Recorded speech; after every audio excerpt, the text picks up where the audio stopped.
ਵਾਹਿਗੁਰੂ ਜੀ ਕਾ ਖਾਲਸਾ ਵਾਹਿਗੁਰੂ ਜੀ ਕੀ ਫਤਿਹ। अस्सलाम वालेकुम ਅਦਾਬਰਜ਼ ਮੈਂ ਤੁਹਾਡੀ ਹੋਸਟ ਨੀਲਮ ਕੌਰ ਤੇ ਮੈਂ ਟੀਵੀ 84 ਦੇ ਸਾਰੇ ਦਰਸ਼ਕਾਂ ਤੇ ਸਰੋਤਿਆਂ ਨੂੰ ਜੀ ਆਇਆਂ ਕਹਿੰਦੀ ਆ ਪ੍ਰੋਗਰਾਮ ਸੱਚੋ ਸੱਚ ਵਿੱਚ ਜਿਹੜੇ ਇਸ ਪ੍ਰੋਗਰਾਮ ਨਾਲ ਦੇਸ਼ਾਂ ਵਿਦੇਸ਼ਾਂ ਤੋਂ ਜੁੜ ਚੁੱਕੇ ਨੇ। ਖਾਲਿਸਤਾਨ ਅਫੇਅਰ ਸੈਂਟਰ ਦੇ ਸੰਚਾਲਕ ਡਾਕਟਰ ਅਮਰਜੀਤ ਸਿੰਘ ਰੋਜ਼ਾਨੀ ਤਰ੍ਹਾਂ ਸਟੂਡੀਓ 'ਚ ਮੇਰੇ ਨਾਲ ਸ਼ਾਮਿਲ ਨੇ। ਉਹਨਾਂ ਨਾਲ ਗੱਲਬਾਤ ਕਰਕੇ ਅੱਜ ਦੇ ਐਮ ਇਸ਼ੂਜ਼ ਉੱਪਰ ਉਹਨਾਂ ਤੋਂ ਉਹਨਾਂ ਦਾ ਤਜ਼ੀਆ ਜਾਣਦੇ ਹਾਂ।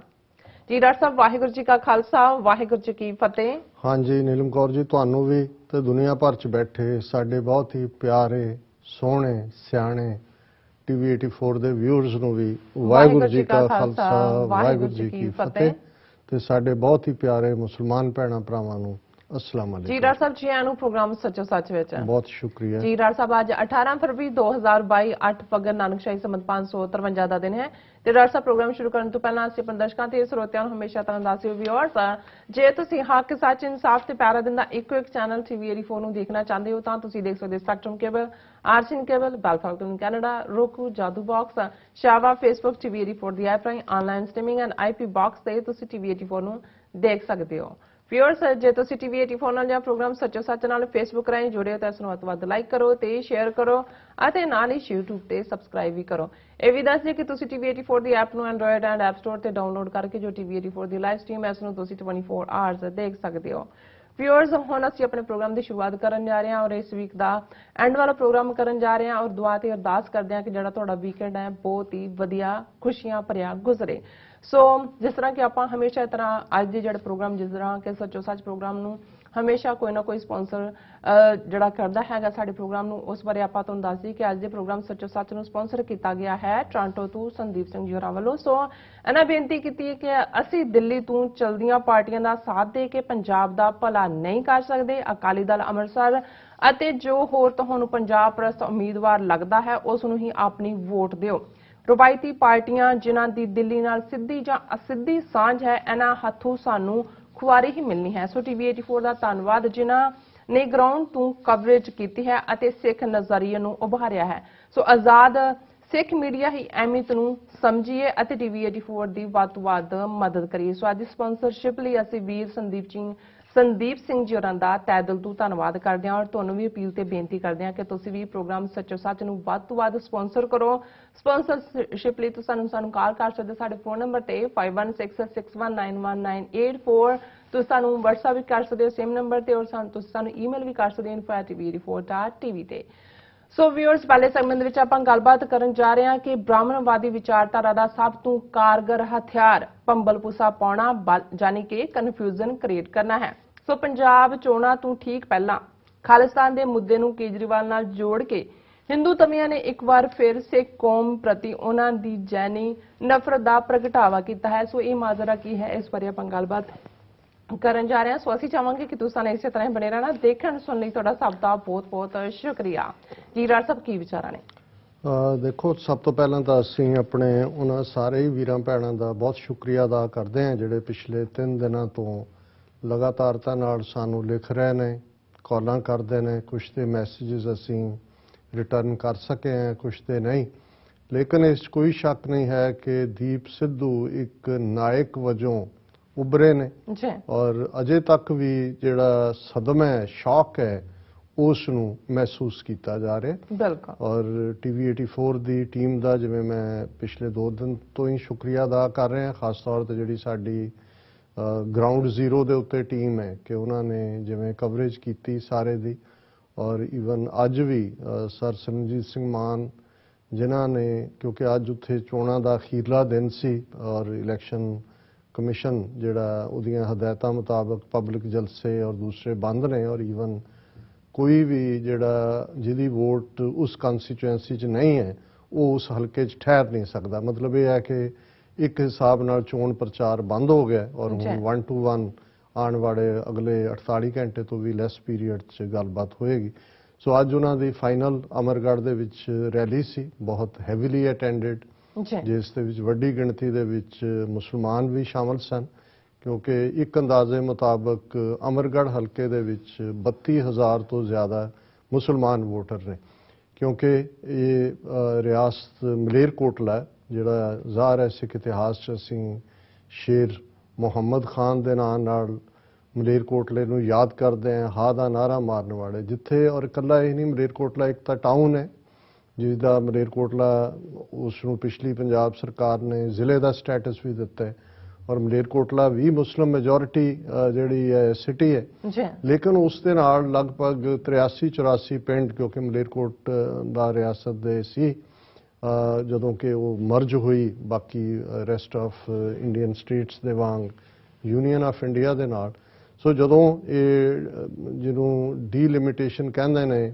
ਡਿਸਟ੍ਰਿਕਟਿੰਗ ਹੁੰਦੀ ਹੈ ਤਾਂ ਕੁਝ ਪਿੰਡ ਇਧਰੋਂ ਚੁੱਕ ਕੇ ਉਧਰੋਂ ਇੱਧਰ ਕੀਤੇ ਜਾਂਦੇ ਨੇ ਸੋ ਮਲੇਰਕੋਟਲਾ ਆਪਣੇ ਆਪ 'ਚ ਵੀ ਮੁਸਲਿਮ ਮੈਜੋਰਿਟੀ ਹਲਕਾ ਹੈ ਇਹੀ ਕਾਰਨ ਹੈ ਕਿ ਉੱਥੋਂ ਕੋਈ ਵੀ ਪਾਰਟੀ ਹੋਏ ਕਾਂਗਰਸ ਅਕਾਲੀ ਉੱਥੋਂ ਮੁਸਲਮਾਨ ਕੈਂਡੀਡੇਟ ਨੂੰ ਹੀ ਜਿਹੜਾ ਟਿਕਟ ਦਿੰਦੇ ਨੇ ਔਰ ਹੁਣ ਵੀ ਸਿਟਿੰਗ ਕੈਬਨਿਟ ਦੇ ਵਿੱਚ ਰਜ਼ੀਆ ਸੁਲਤਾਨਾ ਜਿਹੜੀ ਹੈ ਉੱਥੋਂ MLA ਵੀ ਹੈ ਮਿਨਿਸਟਰ ਵੀ ਹੈ ਐਜੂਕੇਸ਼ਨ ਮਿਨਿਸਟਰ ਹੈ ਲੇਕਿਨ ਇਹ ਵੀ ਇੱਕ ਵੱਡਾ ਚੰਕ ਵਿਲੇजेस ਦਾ ਮਲੇਰਕੋਟਲੇ ਦੇ ਅਮਰਗੜ੍ਹ ਦੇ ਨਾਲ ਲੱਗਾ ਔਰ ਜਿਵੇਂ ਮੈਂ ਕਿਹਾ ਕਿ 32,000 ਤੋਂ ਜ਼ਿਆਦਾ ਮੁਸਲਮਾਨ ਵੋਟਰ ਨੇ ਔਰ ਇਹਦੇ 'ਚ ਕੋਈ ਸ਼ੱਕ ਨਹੀਂ ਹੈ ਕਿ ਜਿਵੇਂ ਮਾਨ ਸਾਹਿਬ ਨੇ ਮੁਸਲਮਾਨਾਂ ਦੀ ਆਵਾਜ਼ ਵੀ ਪਾਰਲੀਮੈਂਟ ਦੇ ਵਿੱਚ ਬੁਲੰਦ ਕੀਤੀ ਜੇ 6 ਦਸੰਬਰ 1992 ਦੀ ਗੱਲ ਕਰੀਏ ਤੇ ਇਹ ਉਹ ਪੀਰੀਅਡ ਸੀ ਜਦੋਂ ਕਿ ਮਾਨ ਸਾਹਿਬ ਖੁਦ ਜਥਾ ਲੈ ਕੇ ਬਾਬਰੀ ਮਸਜਿਦ ਤੋੜਨ ਵਾਲਿਆਂ ਦੇ ਖਿਲਾਫ ਗਏ ਭਾਵੇਂ ਉਹਨਾਂ ਨੂੰ ਰੋਕ ਲਿਆ ਗਿਆ ਗ੍ਰਿਫਤਾਰੀ ਹੋਈ ਇਸੇ ਤਰ੍ਹਾਂ ਕਸ਼ਮੀਰ ਦੇ ਵਿੱਚ ਵੀ ਜਦੋਂ ਇਹ ਉਹਨਾਂ ਨੇ ਕਸ਼ਮੀਰ 'ਚ ਧਾਰਾ 370 ਖਤਮ ਕੀਤੀ ਤੇ ਮਾਨ ਸਾਹਿਬ ਜਥਾ ਲੈ ਕੇ ਪਹੁੰਚੇ ਹਾਲਾਂ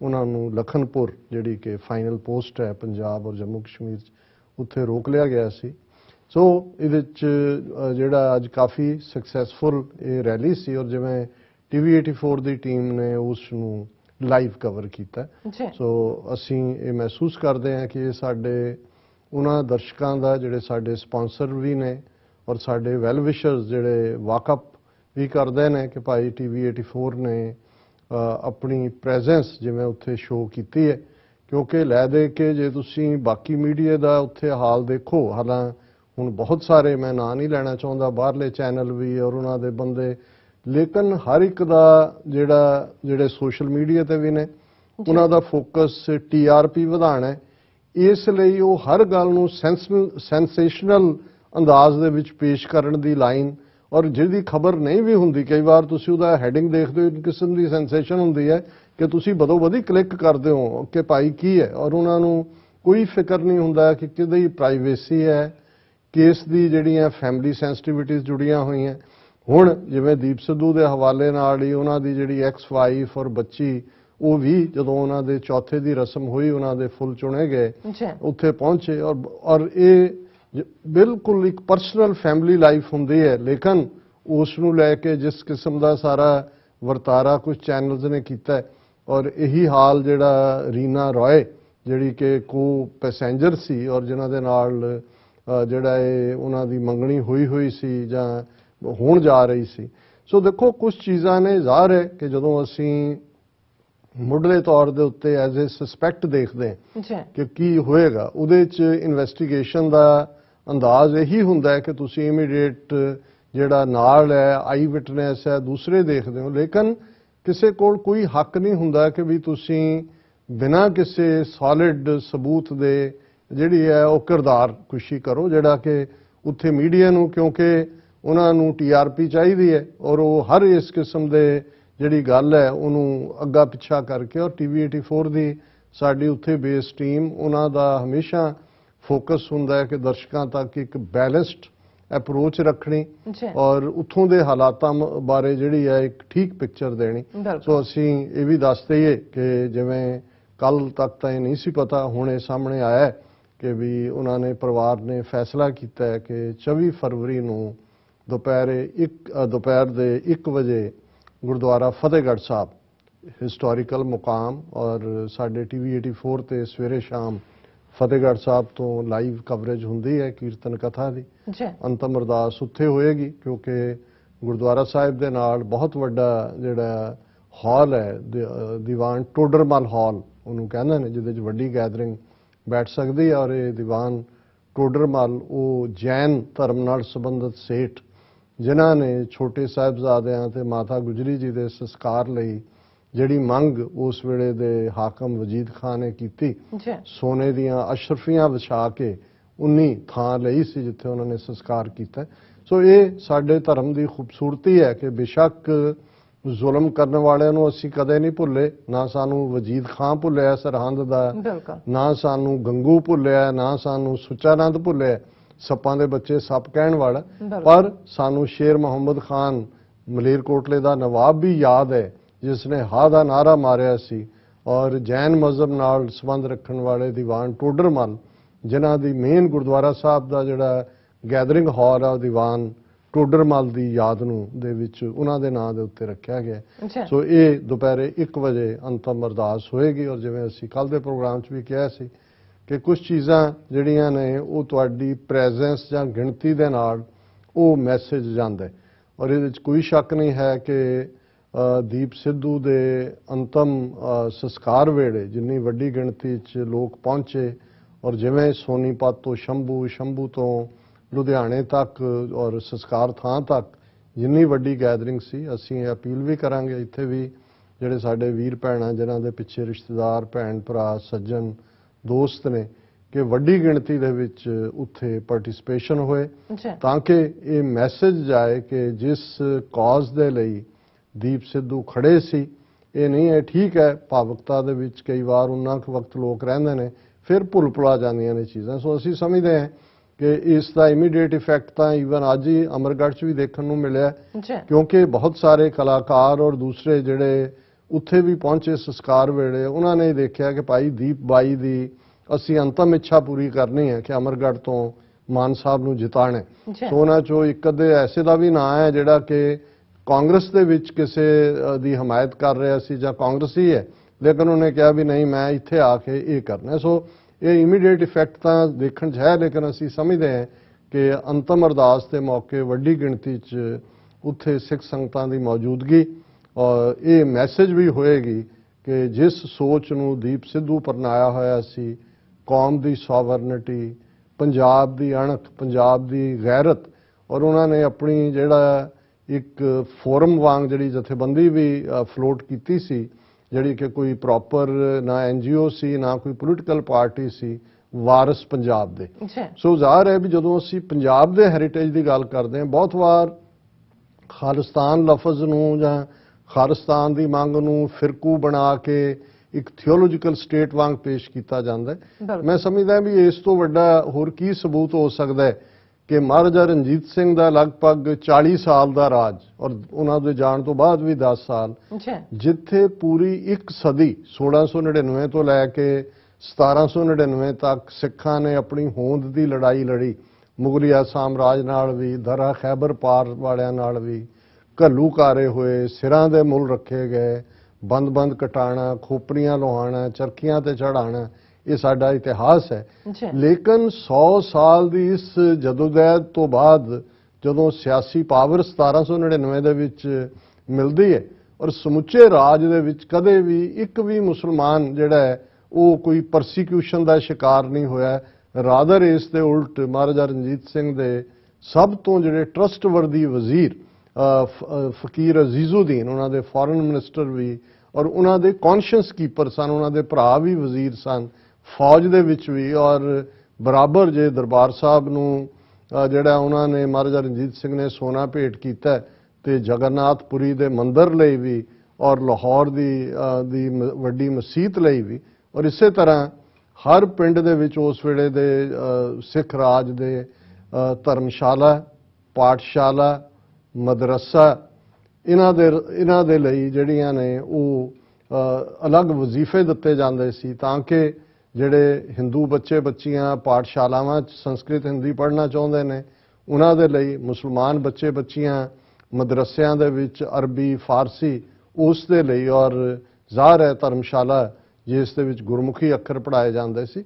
ਸੋ ਅਸੀਂ ਇਹ ਸਮਝਦੇ ਹਾਂ ਵੀ ਇਸ ਤੋਂ ਵੱਡਾ ਹੋਰ ਕੀ ਸਬੂਤ ਹੋ ਸਕਦਾ ਹੈ ਕਿ ਸਿੱਖ ਧਰਮ ਦਾ ਬੇਸ ਜਾਂ ਆਧਾਰ ਜਿਹੜਾ ਉਹਦੇ 'ਚ ਨਫ਼ਰਤ ਨਾਂ ਦੀ ਕੋਈ ਚੀਜ਼ ਨਹੀਂ ਹੈ, ਔਰ ਲੜਾਈ, ਔਰ ਇਹ ਤੁਸੀਂ ਸਾਰੀ ਦੀਪ ਸਿੱਧੂ ਦੀਆਂ ਪ੍ਰੈਜੈਂਟੇਸ਼ਨਸ ਵੀ ਦੇਖੋਗੇ, ਕਿਉਂਕਿ TV 84 ਨੇ ਉਹਨਾਂ ਨੂੰ ਵਕਤਨ ਬਾ ਵਕਤਨ ਇੰਟਰਵਿਊ ਕੀਤਾ, ਔਰ ਉਹ ਆ ਰਿਹਾ ਕਿ ਉਹਨਾਂ ਦਾ ਜਿੰਨਾ ਵੀ ਕੰਸਰਨ ਸੀ ਉਹ ਫੋਕਸ ਸੀ ਸਟੇਟ ਦੇ ਖਿਲਾਫ, ਕਿ ਭਾਈ ਇੰਡੀਅਨ ਸਟੇਟ ਪੰਜਾਬ ਨਾਲ ਧੱਕਾ ਕਰਦੀ ਹੈ, ਸਾਡੇ ਇਕਨੋਮਿਕਲ ਸੋਰਸ ਖੋਏ ਹੋਏ ਨੇ, ਸਾਡੀਆਂ ਨਸਲਾਂ ਜਿਹੜੀਆਂ ਉਹ ਸੇਫ ਨਹੀਂ ਰਹਿਣਗੀਆਂ ਜਿਸ ਤਰੀਕੇ ਦੇ ਨਾਲ ਅੱਜ ਪੰਜਾਬ ਜਿਹੜਾ ਉਹਨੂੰ ਡਿਪਰਾਈਵ ਕੀਤਾ ਜਾ ਰਿਹਾ। ਸੋ ਇਸ ਲਈ ਉਹਨਾਂ ਨੇ ਜੇ ਫਖਰ ਵੀ ਦਿੱਤਾ ਤੇ ਵਾਰਿਸ ਪੰਜਾਬ ਦੇ ਕਹਿ ਕੇ ਕਿ ਭਾਈ ਅਸੀਂ ਤਾਂ ਉਹ ਪੰਜਾਬ ਜਿਹਦਾ ਗਲੋਰੀਅਸ ਪਾਸਟ ਹੈ ਉਸ ਦੇ ਪ੍ਰੈਜ਼ੈਂਟ ਨੂੰ ਵੀ ਗਲੋਰੀਅਸ ਬਣਾਉਣਾ ਚਾਹੁੰਦੇ ਔਰ ਅਸੀਂ ਪੰਜਾਬ ਦੇ ਫਿਊਚਰ ਨੂੰ ਵੀ ਜਿਹੜਾ ਗਲੋਰੀਅਸ ਬਣਾਉਣਾ ਚਾਹੁੰਦੇ। ਸੋ ਅਸੀਂ ਸਮਝਦੇ ਹਾਂ ਕਿ ਇਹ ਜਿਹੜਾ ਸਾਂਝ ਦਾ ਮੈਸੇਜ ਹੈ ਜੇ ਇਸ ਦੇ ਵਿੱਚ ਇੱਕ ਭਰਾਤਰੀ ਭਾਵ ਦਾ ਬੌਂਡ ਹੈ ਜਿੱਥੇ ਔਰ ਈਵਨ ਜੇ ਤੁਸੀਂ ਡੈਕਲੇਰੇਸ਼ਨ ਆਫ ਖਾਲਿਸਤਾਨ 29 ਅਪ੍ਰੈਲ ਦਾ ਐਲਾਨਨਾਮਾ ਦੇਖੋ ਉਸ ਦੇ ਵਿੱਚ ਬੜਾ ਕਲੀਅਰਲੀ ਮੈਂਸ਼ਨ ਹੈ ਕਿ ਭਾਈ ਇੱਥੇ ਬਿਨਾਂ ਜ਼ਾਤ ਰੰਗ ਨਸਲ ਧਰਮ ਜੈਂਡਰ ਦੇ ਵਿਤਕਰੇ ਦੇ ਸਾਰੇ ਜਿਹੜਾ ਹੈ ਉਹ ਖੁਸ਼ੀਆਂ ਮਾਣ ਸਕਣਗੇ ਪਰਸੂਟ ਆਫ ਹੈਪੀਨੈਸ ਕਰ ਸਕਣਗੇ। ਔਰ ਇਸ ਦੇ ਬਾਵਜੂਦ ਕਿਵੇਂ ਕਿਸ ਅੰਦਾਜ਼ ਦੇ ਵਿੱਚ ਖਾਲਿਸਤਾਨ ਲਫ਼ਜ਼ ਨੂੰ ਇੱਕ ਡਰਟੀ ਲਫ਼ਜ਼ ਬਣਾ ਦਿੱਤਾ ਗਿਆ ਔਰ ਕਿਸ ਅੰਦਾਜ਼ ਦੇ ਵਿੱਚ ਈਵਨ ਇਲੈਕਸ਼ਨਾਂ ਤੋਂ ਠੀਕ ਪਹਿਲਾਂ ਜਿਹੜੀ ਡਿਬੇਟ ਕੇਜਰੀਵਾਲ ਕੁਮਾਰ ਵਿਸ਼ਵਾਸ ਅਮਿਤ ਸ਼ਾਹ ਬੋਲਿਆ ਮੋਦੀ ਬੋਲਿਆ ਰਾਹੁਲ ਗਾਂਧੀ ਬੋਲਿਆ। ਪਰ ਉਹਦੀ ਗੱਲ ਕਰਨ ਤੋਂ ਪਹਿਲਾਂ ਮੈਂ ਵੀਰ ਸੰਦੀਪ ਸਿੰਘ ਹੋਰਾਂ ਦਾ ਸ਼ੁਕਰੀਆ ਅਦਾ ਕਰਨਾ ਚਾਹੁੰਦਾ। ਟੋਰਾਂਟੋ ਬੇਸਡ ਨੇ ਪਹਿਲਾਂ ਵੀ ਉਹਨਾਂ ਨੇ ਪਿਛਲੇ ਵਰੇ 'ਚ ਵੀ ਸਪਾਂਸਰ ਕੀਤਾ ਹੈ ਔਰ ਜਿਵੇਂ ਜਿੰਨੇ ਕੁ ਨੁਕਤੇ ਮੈਂ ਸਾਹਮਣੇ ਲਿਆਂਦੇ ਨੇ ਕਿ ਭਾਈ ਇਹ ਸਾਰੇ ਪੀਰੀਅਡ 'ਚ ਸਾਡੇ ਫਰਜ਼ ਵੀ ਨੇ ਕਿ ਠੀਕ ਹੈ ਅਸੀਂ ਐਜ਼ ਐਨ ਐਂਟੀਟੀ ਜਦੋਂ ਅਸੀਂ ਦੇਖਦੇ ਹਾਂ ਕਿ ਸਾਡਾ ਯਕੀਨ ਹੈ ਕਿ ਉਸ ਇਲੈਕਸ਼ਨ ਸਿਸਟਮ ਦੀ ਪ੍ਰੋਸੈਸ 'ਚੋਂ ਸਿੱਖ ਕੌਮ ਦੀ ਆਜ਼ਾਦੀ ਨਹੀਂ ਨਿਕਲਣੀ ਕੁਝ ਨਹੀਂ ਨਿਕਲਣਾ ਹੈ। ਇਸ ਲਈ ਜਿਹੜਾ ਅਸੀਂ ਉਹਨਾਂ ਦੇ ਸਿਸਟਮ 'ਚ ਕਿਉਂਕਿ ਤੁਸੀਂ ਹੁਣ ਵੀ ਦੇਖੋ ਜਦੋਂ ਅਖੀਰਲੇ ਪੀਰੀਅਡ ਦੇ ਵਿੱਚ ਜਿਸ ਕਿਸਮ ਦੀ ਡਿਬੇਟ ਖੜੀ ਕਰ ਦਿੱਤੀ ਗਈ ਹੈ ਇਹ ਕਾਹਦੇ ਲਈ ਹੈ।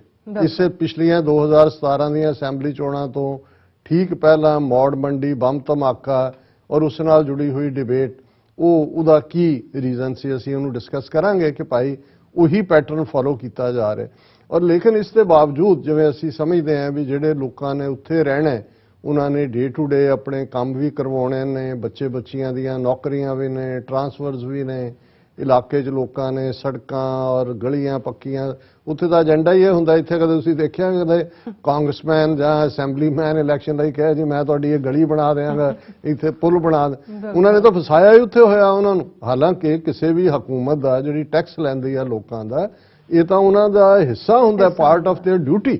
ਲੇਕਿਨ ਸਾਡੇ ਇਹਨੂੰ ਹੀ ਇਵੇਂ ਫ੍ਰੀ ਵੀ ਬਣਾਇਆ ਹੋਇਆ ਇਹ ਸਾਰੀ ਚੀਜ਼ ਨੂੰ ਕਿ ਇਸ ਦੇ ਉੱਤੇ ਹੀ ਸਾਰਾ ਜ਼ੋਰ ਖੜਾ ਕੀਤਾ ਹੁੰਦਾ। ਸੋ ਅਸੀਂ ਇਹ ਮਹਿਸੂਸ ਕਰਦੇ ਹਾਂ ਕਿ ਮੀਡੀਆ ਦਾ ਇੱਕ ਆਪਣਾ ਸੈਂਟਰਲ ਰੋਲ ਹੈ ਔਰ ਜਿਵੇਂ ਸੰਦੀਪ ਸਿੰਘ ਹੋਰਾਂ ਨੇ ਕਿਹਾ ਕਿ ਅਸੀਂ ਜਿੱਥੇ ਪੰਜਾਬ ਦੀਆਂ ਜਿਹੜੀਆਂ ਪੰਥਕ ਧਿਰਾਂ ਨੇ ਖਾਸ ਤੌਰ ਤੇ ਇਸ ਵੇਲੇ ਸਿਮਰਨਜੀਤ ਸਿੰਘ ਮਾਨ ਹੋਰਾਂ ਦੀ ਆਪਣੀ ਸੀਟ ਵੀ ਇੱਕ ਵਕਾਰੀ ਸੀਟ ਹੈ ਔਰ ਪੰਜਾਬ ਦੇ ਵਿੱਚ ਇੱਕ ਨਵਾਂ ਟ੍ਰੈਂਡ ਜਿਹੜਾ ਦੇਖਣ 'ਚ ਆਇਆ ਹੈ। ਸਾਰੇ ਪਿਛਲੇ ਪੀਰੀਅਡ ਜਿਵੇਂ ਲੱਗਦਾ ਸੀ ਕਿ ਸੋਵਰਨਿਟੀ ਦਾ ਇਸ਼ੂ ਖਾਲਿਸਤਾਨ ਦਾ ਇਸ਼ੂ ਗਾਇਬ ਕਰ ਦਿੱਤਾ ਗਿਆ ਹੈ। ਉੱਪਰੋਂ ਥਲੀ ਜਿਹੜੀਆਂ ਘਟਨਾਵਾਂ ਕਿਸਾਨ ਮੋਰਚੇ ਤੋਂ ਬਾਅਦ ਵੀ ਹੋਈਆਂ ਨੇ ਉਹ ਦਿੱਲੀ ਦੇ ਵਿੱਚ ਸਿੱਖ ਬੱਚੀ ਦੇ ਨਾਲ ਕਸਤੂਰਬਾ ਨਗਰ 'ਚ ਹੋਇਆ ਸ਼ਰਮਨਾਕ ਵਰਤਾਰਾ ਹੋਏ ਜਾਂ ਹੁਣ ਅਸੀਂ ਈਵਨ ਹਿਜਾਬ ਇਸ਼ੂ ਦੇ ਉੱਤੇ ਵੀ ਦੇਖਦੇ ਹਾਂ ਕਿ ਯੰਗਸਟਰਸ ਦੇ ਵਿੱਚ ਔਰ ਮੈਂ ਜਿਵੇਂ ਅੱਗੇ ਵੀ ਕਿਹਾ ਸੀ ਕਿ ਜਿਵੇਂ ਸਾਡੇ ਇਸ ਬੱਚੇ ਬੱਚੀਆਂ ਉੱਥੇ ਜਿਵੇਂ ਆਰਟੀਕੂਲੇਸ਼ਨ ਨਾਲ ਗੱਲ ਕਰਦੇ ਮੈਨੂੰ ਫਖਰ ਮਹਿਸੂਸ ਹੁੰਦਾ ਹੈ ਕਿ ਵੀ ਪੰਜਾਬ 'ਚ ਬੈਠਿਆਂ ਉਹਨਾਂ ਦੀਆਂ ਅੱਖਾਂ ਖੁੱਲੀਆਂ ਨੇ ਕਿ ਦੁਨੀਆ ਭਰ 'ਚ ਕੀ ਹੋ ਰਿਹਾ ਹੈ। ਸੋਸ਼ਲ ਮੀਡੀਆ ਦਾ ਇਹਦੇ 'ਚ ਪੋਜ਼ਿਟਿਵ ਰੋਲ ਵੀ ਹੈ। ਹਾਲਾਂਕਿ ਇਹਦੇ 'ਚ ਵੀ ਕੋਈ ਸ਼ੱਕ ਨਹੀਂ ਹੈ ਕਿ ਇੱਕ ਵੱਡਾ ਤਬਕਾ ਫੇਸਬੁੱਕੀ ਵਿਦਵਾਨ ਹੀ ਬਣਿਆ ਹੋਇਆ ਉਹ ਖਾਮਖਾਹ ਦੀਆਂ ਕੰਟਰੋਵਰਸੀਜ਼ ਵੀ ਛੇੜਦੇ ਨੇ ਪਰ ਕੁੱਲ ਮਿਲਾ ਕੇ ਲੋਕਾਂ ਦੇ ਅੰਦਰ ਜਾਗਰੂਕਤਾ ਹੈ ਔਰ ਇਹ ਸਮਝ ਹੈ ਕਿ ਭਾਈ ਸਾਡਾ ਪੰਜਾਬ ਜੇ ਅਸੀਂ ਇਹਨੂੰ ਨਾ ਸੰਭਾਲਿਆ ਪੰਜਾਬ 'ਚ ਪਾਣੀ ਦਾ ਜ਼ਮੀਨ ਦੇ ਥੱਲੇ ਜਾ ਰਿਹਾ ਲੈਵਲ ਪੋਲਿਊਟਿਡ ਵਾਟਰ ਕੈਂਸਰ ਜਿਸ ਕਿਸਮ ਦਾ ਸਾਰੀ ਮਾਲਵਾ ਬੈਲਟ ਕੈਂਸਰ ਦਾ ਸ਼ਿਕਾਰ ਹੈ ਔਰ ਬੇਰੁਜ਼ਗਾਰੀ ਜਿਸ ਲੈਵਲ ਤੇ ਸੁਸਾਈਡਸ ਔਰ ਦੂਸਰਾ ਐਜੂਕੇਸ਼ਨ ਦਾ ਮਾੜਾ ਹਾਲ ਔਰ ਜਿਵੇਂ ਜਿੰਨੀ ਵੱਡੀ ਗਿਣਤੀ 'ਚ ਪੰਜਾਬ ਦੇ ਬੱਚੇ ਬੱਚੀਆਂ ਜਿਹੜੇ ਨੇ ਉਹ ਛੱਡ ਕੇ ਜਾ ਰਹੇ ਨੇ ਬੈਟਰ ਫਿਊਚਰ ਲਈ ਸੋ ਉਹਦੇ ਲਈ ਲੋਕ ਚਿੰਤਤ ਨੇ ਔਰ ਜ਼ਾਹਰ ਹੈ ਕਿ ਅਲਟੀਮੇਟ ਮਾਡਲ ਤਾਂ ਖਾਲਿਸਤਾਨ ਹੀ ਇੱਕ ਮਾਡਲ ਹੋਏਗਾ ਜਿਹੜਾ ਇੱਕ ਰੋਲ ਮਾਡਲ ਸਟੇਟ ਦੇ ਤੌਰ ਤੇ ਨਾ ਸਿਰਫ ਉਸ ਖਿੱਤੇ ਦੇ ਲਈ ਔਰ ਮੇਰਾ ਅਕਸਰ ਇਹ ਕਹਿਣਾ ਹੁੰਦਾ ਹੈ ਕਿ ਲੋਕ ਤਾਂ ਇਹਨਾਂ ਡਿਬੇਟ 'ਚ ਫਸਾ ਦਿੰਦੇ ਨੇ ਕਿ ਜੀ ਲੈਂਡ ਲੌਕਡ ਕੰਟਰੀ ਹੈ ਔਰ ਕੀ ਹੋਏਗਾ ਕੀ ਨਹੀਂ। ਮੇਰਾ ਇਹ ਮੰਨਣਾ ਹੈ ਕਿ ਜੇ ਅਸੀਂ ਈਵਨ ਜਨਰਲ ਹਿਸਾਬ ਦੇ ਨਾਲ ਵੀ ਦੇਖੀਏ ਤੇ ਜਿੰਨਾ ਪੋਟੈਂਸ਼ੀਅਲ ਸਿੱਖ ਕੌਮ 'ਚ ਹੈ ਡਾਇਸਪੋਰਾ ਇਸ ਵੇਲੇ 5 ਤੋਂ 6 ਮਿਲੀਅਨ ਸਿੱਖ ਬਾਹਰ ਨੇ ਜਿਵੇਂ ਹਰ ਫੀਲਡ ਦੇ ਇਹ ਸਿੱਖ ਨੇ ਔਰ ਇਹ ਵੀ ਇੱਕ ਖੂਬਸੂਰਤੀ ਹੈ ਕਿ ਜੇ ਕਿਸਾਨ ਮੋਰਚੇ ਦੇ ਚੱਲਦੇ ਆ, ਜਿੱਥੇ ਅਸੀਂ ਕਿਸਾਨ ਲੀਡਰਸ਼ਿਪ ਦਾ ਨਕਮਾਪਨ ਦੇਖਿਆ, ਉੱਥੇ ਸਿੱਖ ਕੌਮ ਦਾ ਔਰ ਪੰਜਾਬੀਆਂ ਦਾ ਵੀ ਇਸ ਮਾਮਲੇ, ਜਿਵੇਂ ਮੈਂ ਕੱਲ ਵੀ ਕਿਹਾ ਸੀ ਕਿ ਈਵਨ ਇਹ ਪਹਿਲੀ ਸ਼ਾਇਦ ਐਜੀਟੇਸ਼ਨ ਹੋਏਗੀ ਪਿਛਲੇ 75 ਸਾਲ 'ਚ ਜਿਹਦੇ 'ਚ ਕਿ ਸ਼ਹਿਰੀ ਵਪਾਰੀ, ਆੜਤੀ ਔਰ ਕਾਮਨਰ ਵੀ ਜਿਹੜਾ ਹੈ, ਔਰ ਖਾਸ ਤੌਰ ਤੇ ਅਸੀਂ ਹਰਿਆਣਾ, ਵੈਸਟਰਨ ਯੂਪੀ ਦੇ ਜਾਟ ਔਰ ਦੂਸਰੇ, ਕਿਸੇ ਨੇ ਆਪਣਾ ਰੈਸਟੋਰੈਂਟ ਖਤਰੇ 'ਚ ਪਾ ਦਿੱਤਾ ਹੈ, ਕਿਸੇ ਨੇ ਆਪਣਾ ਸਾਰਾ ਕਰਕੇ ਉਹ ਆ ਕੇ ਜੁੜੇ, ਔਰ ਉਹਨਾਂ ਨੇ ਪਹਿਲੀ ਵਾਰ ਮਹਿਸੂਸ ਕੀਤਾ ਵੀ ਸਿੱਖੀ ਦੇ ਵਿੱਚ ਜਿਹੜੀ ਸਾਂਝ, ਪਿਆਰ, ਹਰ ਇੱਕ ਦੀ ਹਮਦਰਦੀ ਔਰ ਜ਼ਾਤ-ਪਾਤ ਤੋਂ ਵੱਖਰਾ, ਉਹਨਾਂ ਨੂੰ ਇਹ ਲੱਗਦਾ। ਔਰ ਇਹ ਹਰਿਆਣਾ, ਰਾਜਸਥਾਨ ਦੂਜੇ ਦੇ ਉਹ ਆ ਕੇ ਲੋਕ ਕਹਿੰਦੇ ਸੁਣੇ ਗਏ ਕਿ ਜੇ ਇਹੀ ਖਾਲਿਸਤਾਨ ਹੈ ਤੇ ਅਸੀਂ ਉਸੇ ਹੀ ਖਾਲਿਸਤਾਨ 'ਚ ਰਹਿਣਾ ਚਾਹਾਂਗੇ। ਕੇਰਲਾ ਦਾ ਫਾਰਮਰ ਆ ਕੇ ਉਹ ਕਹਿੰਦਾ ਕਿ ਬਈ ਸਿੱਖੋ, ਤੁਸੀਂ ਇੱਥੇ ਤਾਂ ਖਾਲਿਸਤਾਨ ਬਣਾਇਆ ਹੋਇਆ, ਸਾਨੂੰ ਵੀ ਖਾਲਿਸਤਾਨ 'ਚ ਲੈ ਆਓ, ਸਾਰੇ ਹਿੰਦੁਸਤਾਨ ਨੂੰ ਬਣਾ ਦਿਓ। ਹੁਣ ਇਹ ਬੇਸ਼ੱਕ ਇੱਕ ਜਿਹੜਾ ਵਲਵਲਾ ਹੀ ਹੈ, ਕੁਝ ਚੀਜ਼ਾਂ ਇਨ ਰਿਐਲਿਟੀ ਨੇ, ਕੋਈ ਮਤਲਬ ਇਹ ਨਹੀਂ ਹੈ ਵੀ ਤੁਸੀਂ ਦੂਸਰਿਆਂ ਦੇ ਹੱਕ ਖੋਹਣੇ ਨੇ। ਅਸੀਂ ਸਮਝਦੇ ਹਾਂ ਵੀ ਜਿਹੜੇ ਭਾਰਤ ਇੱਕ ਆਰਟੀਫੀਸ਼ੀਅਲ ਯੂਨੀਅਨ ਹੈ, ਉੱਥੇ ਅੱਡ-ਅੱਡ ਸੱਭਿਆਚਾਰਾਂ ਦੇ ਲੋਕ ਨੇ। ਚੰਗਾ ਹੁੰਦਾ ਫੈਡਰਲ ਸਿਸਟਮ ਠੀਕ ਢੰਗ ਨਾਲ ਕੰਮ ਕਰਦਾ, ਜਿਵੇਂ ਅਮਰੀਕਾ 'ਚ ਹੈ, 50 ਸਟੇਟਾਂ ਨੇ, ਸਟੇਟਾਂ ਦੇ ਆਪਣੇ ਰਾਈਟਸ ਨੇ ਦੂਜੇ, ਫਿਰ ਅਸੀਂ ਇਸ ਹੱਦ ਤੱਕ ਨਹੀਂ ਸੀ ਪਹੁੰਚਣਾ। ਔਰ ਇਹੀ ਸਿੱਖਾਂ ਦੀ ਮੰਗ ਆਟੋਨਮੀ, ਖੁਦ ਮੁਖਤਾਰੀ, ਅਨੰਦਪੁਰ ਦਾ ਮਤਾ ਸੀ। ਪਰ ਜੇ ਹੁਣ ਤੁਸੀਂ ਟੈਂਕਾਂ ਤੋਪਾਂ ਨਾਲ ਹਮਲਾ ਕਰਕੇ ਸਾਰੀ ਨਸਲ ਹੀ ਮੁਕਾਉਣਾ ਚਾਹੁੰਦੇ ਹੋ ਤੇ ਫਿਰ ਉਹਦਾ ਕੀ ਜਵਾਬ ਹੋਣਾ ਸੀ? ਉਹਦਾ ਜਵਾਬ ਫਿਰ ਖਾਲਿਸਤਾਨ ਹੀ ਹੈ। ਔਰ ਅਸੀਂ ਜ਼ਿਕਰ ਕਰਾਂਗੇ ਇਹ ਸਾਰੇ ਮੁੱਦੇ ਦੇ ਉੱਤੇ ਦੀਪ ਸਿੱਧੂ ਨਾਲ ਸੰਬੰਧਿਤ ਇੱਕ ਟੌਪਿਕ ਦੇ ਵਿੱਚ ਵੀ, ਪਰ ਮੈਂ ਨਾਲ ਦੀ ਨਾਲ ਇਹ ਵੀ ਦੱਸਦੇ ਹਾਂ ਕਿ ਕੱਲ ਜਿਹੜੀ ਹੈ freedom car rally Sikhs for justice ਵੱਲੋਂ ਆਰਗੇਨਾਈਜ਼ ਕੀਤੀ ਜਾ ਰਹੀ ਹੈ। ਔਰ ਇਹ 11 ਵਜੇ ਗੁਰਦੁਆਰਾ ਰਿਚਮੰਡ ਹਿੱਲ ਕਲਚਰਲ ਸੁਸਾਇਟੀ ਤੋਂ ਸ਼ੁਰੂ ਹੋ ਕੇ ਅੱਡ-ਅੱਡ ਰਾਊਟ ਨੇ, ਦਰਸ਼ਕ ਦੇਖ ਸਕਦੇ ਨੇ ਉਹਦੇ ਸਕਰੀਨ ਦੇ ਉੱਤੇ। ਔਰ ਇਹ ਐਂਡ ਜਾ ਕੇ ਹੋਏਗੀ 64th ਸਟਰੀਟ ਦੇ ਉੱਤੇ ਇੰਡੀਅਨ ਕੌਂਸੂਲੇਟ ਦੇ ਸਾਹਮਣੇ, ਔਰ ਜ਼ਾਹਰ ਹੈ ਉੱਥੇ ਫਿਰ ਰੈਲੀ ਹੋਏਗੀ। ਸੋ ਅਸੀਂ ਇਹ ਵੀ ਅਪੀਲ ਕਰਾਂਗੇ ਕਿ ਜਿੰਨੇ ਵੀ ਪਹੁੰਚ ਸਕਦੇ ਨੇ ਉਹ ਜ਼ਰੂਰ ਪਹੁੰਚਣ। ਔਰ ਇਹ ਸਾਰੇ ਦੇ ਨਾਲ ਨਾਲ ਅਸੀਂ ਇਹ ਵੀ, ਜਿਵੇਂ ਹਮੇਸ਼ਾ ਲੱਗਦਾ ਹੁੰਦਾ ਹੈ, ਪਿਛਲੇ ਹਫ਼ਤੇ ਤੋਂ ਹੀ ਜੇ ਕਿਸੇ ਨੇ ਮੈਨੂੰ ਪੁੱਛਿਆ ਕਿ ਵੀ ਚੋਣਾਂ ਦੇ ਕੀ ਨਤੀਜੇ ਹੋਣਗੇ, ਟ੍ਰੈਂਡ ਕਿਸ ਪਾਸੇ ਜਾ ਰਿਹਾ, ਤਾਂ ਮੇਰਾ ਇਹ ਕਹਿਣਾ ਹੁੰਦਾ ਸੀ ਕਿ ਪੰਜਾਬ ਦੇ ਵਿੱਚ ਅਖੀਰਲੇ 72 ਘੰਟੇ ਡਿਸਾਈਡ ਕਰਦੇ ਨੇ। ਕਿਉਂਕਿ ਜੇ 89 ਤੋਂ ਲੈ ਕੇ ਉਹ ਇਹਨਾਂ ਇਲੈਕਸ਼ਨਾਂ ਨੂੰ ਅਸੀਂ ਦੇਖੀਏ, 85 ਤੋਂ ਹੀ ਬੇਸ਼ੱਕ ਪਹਿਲੀ ਇਲੈਕਸ਼ਨ ਤਾਂ ਉਦੋਂ ਹੀ, ਹਾਲਾਂ ਪੰਥਕ ਕਮੇਟੀ ਔਰ ਜੁਝਾਰੂ ਜਥੇਬੰਦੀਆਂ ਨੇ ਤਾਂ ਬਾਈਕਾਟ ਹੀ ਰੱਖਿਆ। 85 ਇਲੈਕਸ਼ਨ ਵੀ, 89 ਵੀ, ਭਾਵੇਂ 2-2, 3-3 ਲੱਖ ਵੋਟਾਂ ਦੇ ਨਾਲ ਆਪਣੇ ਜਿੱਤੇ ਕੈਂਡੀਡੇਟ, ਸਰ ਸਿਮਰਨਜੀਤ ਸਿੰਘ ਮਾਨ ਤਰਨਤਾਰਨ ਤੋਂ ਜਿੱਤੇ, ਰੋਪੜ ਤੋਂ ਔਰ ਬਠਿੰਡੇ ਤੋਂ ਸ਼ਹੀਦ ਬੇਅੰਤ ਸਿੰਘ ਜਿਨ੍ਹਾਂ ਨੇ ਇੰਦਰਾ ਗਾਂਧੀ ਨੂੰ ਸਜ਼ਾ ਯਾਫਤਾ ਕੀਤਾ, ਉਹਨਾਂ ਦੀ ਸਿੰਘਣੀ ਸਾਹਿਬਾ ਬੀਬੀ ਬਿਮਲ ਕੌਰ ਖਾਲਸਾ ਰੋਪੜ ਤੋਂ ਲੱਖਾਂ ਵੋਟਾਂ ਨਾਲ ਮੈਂਬਰ ਪਾਰਲੀਮੈਂਟ ਬਣੇ। ਸ਼ਹੀਦ ਬੇਅੰਤ ਸਿੰਘ ਦੇ ਪਿਤਾ ਜੀ ਬਾਪੂ ਸੁੱਚਾ ਸਿੰਘ ਮਲੋਆ ਉਹ ਬਠਿੰਡੇ ਤੋਂ ਬਣੇ। ਇਸੇ ਤਰ੍ਹਾਂ ਅਤਿੰਦਰਪਾਲ ਸਿੰਘ ਜਿਹੜੇ ਜੇਲ੍ਹ ਦੇ ਵਿੱਚ ਸਨ ਉਹ ਪਟਿਆਲੇ ਤੋਂ ਬਣੇ। ਔਰ ਹੋਰ ਵੀ ਜਿਹੜੇ ਨੇ ਆਲਮੋਸਟ 8-9 ਕੈਂਡੀਡੇਟ ਪੰਥ ਪ੍ਰਸਤ ਵਿਚਾਰਧਾਰਾ ਵਾਲੇ ਸਨ।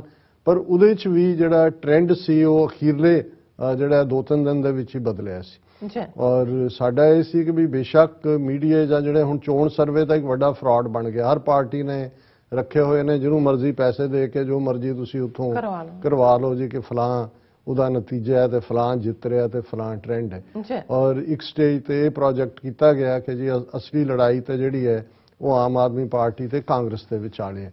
ਪਰ ਫਿਰ ਆਮ ਆਦਮੀ ਨੂੰ ਕਾਫੀ ਐਜ ਦਿੱਤਾ ਗਿਆ ਔਰ ਕੇਜਰੀਵਾਲ ਔਰ ਭਗਵੰਤ ਮਾਨ ਦੇ ਚਿਹਰੇ ਤੇ ਵੀ ਆਈਆਂ ਲਾਲੀਆਂ ਦੱਸਦੀਆਂ ਸੀ ਕਿ ਵੀ ਉਹਨੇ ਆਪਣੀ ਸ਼ੇਰਵਾਨੀ ਦੇ ਉੱਤੇ ਇੱਕ ਵਾਰੀ ਫਿਰ ਜਾ ਕੇ ਪ੍ਰੈਸ ਮਾਰੀ ਹੈ, ਜਿਹੜਾ ਚੂੜੀਦਾਰ ਪਜਾਮਾ ਤੇ ਸ਼ੇਰਵਾਨੀ ਉਹਨੇ ਸੀਐਮ ਦਾ ਇਹ ਸਹੁੰ ਚੁੱਕਣ ਵੇਲੇ ਪਾਉਣ ਦਾ ਇਰਾਦਾ ਕੀਤਾ ਹੋਏਗਾ। ਲੇਕਿਨ ਅਸੀਂ ਇਹ ਵੀ ਮਹਿਸੂਸ ਕਰਦੇ ਸੀ ਕਿ ਭਾਰਤ ਦੀਆਂ ਏਜੰਸੀਆਂ, ਇੱਕ ਗੱਲ ਦਾ ਧਿਆਨ ਰਹੇ, ਇਹਦਾ ਕੋਈ ਭੁਲੇਖਾ ਰੱਖਣਾ ਵੀ ਨਹੀਂ ਚਾਹੀਦਾ ਕਿ ਖੇਡ ਪੰਜਾਬ ਦੇ ਵਿੱਚ ਜਿਹੜੀ ਸਾਰੀ ਰਨ ਹੁੰਦੀ ਹੈ ਉਹ ਇੰਟੈਲੀਜੈਂਸ ਏਜੰਸੀਆਂ ਦੀ ਖੇਡ ਹੁੰਦੀ ਹੈ। ਕਿਹਨੂੰ ਉਭਾਰਨਾ ਹੈ, ਕਿਹਨੂੰ ਹਰਾਉਣਾ ਹੈ, ਕਿਹਨੂੰ ਕੀ ਕਰਨਾ ਹੈ। ਔਰ ਸਾਡੇ ਕੋਲ ਅੰਦਰੂਨੀ ਜਾਣਕਾਰੀ ਹੈ ਕਿ ਜਿੱਥੇ ਜੇ ਅਮਰਗੜ੍ਹ ਦੇ ਵਿੱਚ ਵੇਵ ਇੱਕ ਮਾਨ ਸਾਹਿਬ ਦੇ ਹੱਕ 'ਚ ਬਣੀ ਦੀਪ ਸਿੱਧੂ ਦੇ ਹਵਾਲੇ ਨਾਲ, ਤੇ ਨਾਲ ਦੀ ਨਾਲ ਉੱਥੇ ਏਜੰਸੀਆਂ ਨੇ ਆਪਣਾ ਕੰਮ ਵੀ ਸ਼ੁਰੂ ਕੀਤਾ ਹੈ। ਹੁਣ ਉਹ ਇਹ ਜਿਹੜੇ ਜਦੋਂ ਕਿ ਹੁਣ ਚੋਣ ਪ੍ਰਚਾਰ ਬੰਦ ਹੈ, ਇਹਨਾਂ 72 ਘੰਟਿਆਂ 'ਚ ਜਿਹੜਾ ਕੰਮ ਕੈਂਡੀਡੇਟਸ ਵੱਲੋਂ ਵੀ ਕੀਤਾ ਜਾਂਦਾ ਹੈ ਔਰ ਏਜੰਸੀਆਂ ਫੈਸਿਲੀਟੇਟ ਕਰਦੀਆਂ ਨੇ, ਉਹ ਹੈ ਵੀ ਕਿੱਥੇ ਨੋਟ ਵੰਡਣੇ ਨੇ, ਕਿੱਥੇ ਸ਼ਰਾਬ ਵੰਡਣੀ ਹੈ, ਕਿੱਥੇ ਕਿਹੜਾ ਫੈਕਟਰ ਯੂਜ਼ ਕਰਨਾ ਹੈ।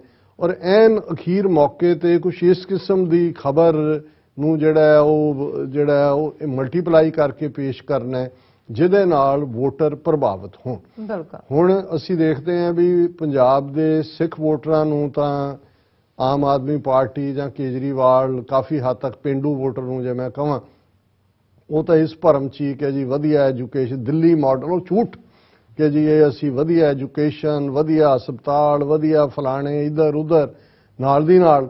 ਲੇਕਿਨ ਤੁਸੀਂ ਇਹ ਦੇਖੋ ਵੀ ਜਦੋਂ ਉਹਨਾਂ ਨੇ ਇੱਕ ਵਾਰੀ ਆਮ ਆਦਮੀ ਪਾਰਟੀ ਨੇ ਸਿਕਿਉਰ ਕਰ ਲਿਆ ਕਿ ਵੀ ਹੁਣ ਸਿੱਖ ਤਾਂ ਸਾਡੀ ਜੇਬ 'ਚ ਨੇ, ਉਹਨਾਂ ਨੇ ਪੰਜਾਬ ਦੇ ਹਿੰਦੂ ਵੋਟਰ ਜਿਹੜੇ ਜ਼ਾਹਰ ਹੈ 22-23 ਹਲਕੇ ਪੰਜਾਬ ਦੇ 117 ਅਸੈਂਬਲੀ ਹਲਕਿਆਂ 'ਚੋਂ ਇਹੋ ਜਿਹੇ ਨੇ ਜਿਹਦੇ 'ਚ ਕਿ ਹਿੰਦੂ ਵੋਟਰ ਡਿਸਾਈਡਿੰਗ ਫੈਕਟਰ ਹੈ। ਇਹੀ ਕਾਰਨ ਹੈ ਕਿ ਜਦੋਂ ਬਾਦਲ ਅਕਾਲੀ ਦਲ ਔਰ ਬੀਜੇਪੀ ਦਾ ਵੀ ਸਮਝੌਤਾ ਹੁੰਦਾ ਸੀ ਉਹ 22-23 ਸੀਟਾਂ ਬੀਜੇਪੀ ਲਈ ਛੱਡਦੇ ਸੀ। ਹਾਲਾਂ ਉਹਨਾਂ ਦੇ ਮੈਕਸਿਮਮ ਇੱਕ ਇਲੈਕਸ਼ਨ 'ਚ 17 ਜਾਂ 18 ਜਿੱਤੇ ਨੇ। ਲੇਕਿਨ ਇਹਦੇ 'ਚ ਕੋਈ ਸ਼ੱਕ ਨਹੀਂ ਹੈ ਕਿ ਬੇਸ਼ੱਕ ਕੈਂਡੀਡੇਟ ਇੰਨੇ ਕੀ ਜਿੱਤ ਸਕਦੇ ਨੇ ਪਰ ਹਰ ਕਨਸਟੀਚੁਐਂਸੀ ਦੇ ਵਿੱਚ ਹਿੰਦੂ ਵੋਟਰ ਨੇ ਖਾਸ ਤੌਰ ਤੇ ਜਿੰਨੇ ਸ਼ਹਿਰੀ ਹਲਕੇ ਨੇ ਤੇ ਉਹਨਾਂ ਦੀ ਭਾਵੇਂ ਉਹ ਉਹਨਾਂ 'ਚ ਡਿਸਾਈਡਿੰਗ ਫੈਕਟਰ ਨਾ ਵੀ ਹੋਣ, ਜਿਵੇਂ ਇਸ ਵੇਲੇ 3 ਜਾਂ 4 ਪਾਰਟੀਆਂ ਦਾ ਮੁਕਾਬਲਾ ਹੈ ਥੋੜੀ ਜਿਹੀ ਵੋਟ ਹੀ ਜਿਹੜੀ ਹੈ ਉਹ ਡਿਸਾਈਡਿੰਗ ਵੋਟ ਹੋਏਗੀ। ਸੋ ਉਹ ਇੱਕ ਜਿੱਥੇ ਦਲਿਤ ਵੋਟ ਪਰਸੈਂਟੇਜ ਨੂੰ ਜਿੱਤਣ ਦੇ ਲਈ ਇਹ ਸਾਰੀ ਗੇਮ ਕਿਉਂਕਿ 34% ਵੋਟਰ ਪੰਜਾਬ ਦਾ ਦਲਿਤ ਵੋਟਰ ਹੈ, ਹੁਣ ਉਹਦੇ ਲਈ ਤਾਂ ਇੱਕ ਲੜਾਈ ਉਹਨਾਂ ਨੇ ਚੰਨੀ ਨੂੰ ਬਣਾਤਾ, ਉਹਨਾਂ ਨੇ ਇਧਰ ਕਰਤਾ ਡੇਰੇ ਜਿਹੜੇ ਨੇ ਉਹਦਾ ਕੀ ਰੋਲ ਹੈ, ਉਹਨਾਂ ਨੇ ਸੌਦਾ ਸਾਹਿਬ ਨੂੰ ਛਡਾ ਲਿਆ ਬੀਜੇਪੀ ਨੇ ਔਰ ਦੂਜਾ ਹੁਣ ਤੁਸੀਂ ਦੇਖੋਗੇ ਨਾਮਧਾਰੀ ਦੂਜੇ ਤੇ ਇਹ ਸਾਰੇ।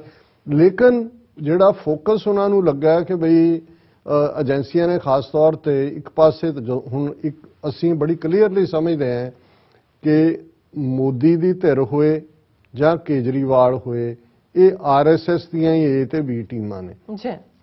ਕਾਂਗਰਸ ਨੂੰ ਥਾਂ ਸੇ ਰੱਖਣ ਲਈ ਕੈਪਟਨ ਅਮਰਿੰਦਰ ਨੂੰ ਕਿਵੇਂ ਉਹਨਾਂ ਨੇ 4-4.5 ਸਾਲ ਵਰਤਿਆ, ਲੇਕਿਨ ਐਨ ਮੌਕੇ ਦੇ ਉੱਤੇ ਜਦੋਂ ਉਸ ਨੂੰ ਦੀ ਐਗਜ਼ਿਟ ਉੱਥੋਂ ਹੁੰਦੀ ਹੈ ਤੇ ਕਿਵੇਂ ਢੀਂਡਸਾ ਕੈਪਟਨ ਅਮਰਿੰਦਰ ਇਹ ਸਾਰੀ ਲਾਈਨ ਜਿਹੜੀ ਹੈ ਇਹ ਬੀਜੇਪੀ ਦੇ ਨਾਲ ਉਸ ਦਾ ਗੱਠਜੋੜ ਔਰ ਉਸ ਸਾਰੇ ਚੋਂ ਕਿਉਂਕਿ ਬੀਜੇਪੀ ਦਾ ਇਮੇਜ ਪੰਜਾਬ ਦੇ ਵਿੱਚ ਇੱਕ ਜਿਹੜਾ ਹੈ ਉਹ ਵਪਾਰੀ ਪਾਰਟੀ ਵਾਲਾ ਰਿਹਾ, ਅਕਾਲੀਆਂ ਨਾਲ ਅਲਾਈਅੰਸ ਕਰਕੇ ਉਹ ਸੀਟਾਂ ਲੈ ਲੈਂਦੇ ਰਹੇ ਨੇ ਲੇਕਿਨ ਸਿੱਖਾਂ ਦੇ ਵਿੱਚ ਕਦੇ ਵੀ ਇਹਨਾਂ ਦੀ ਐਕਸੈਪਟੈਂਸ ਨਹੀਂ ਸੀ।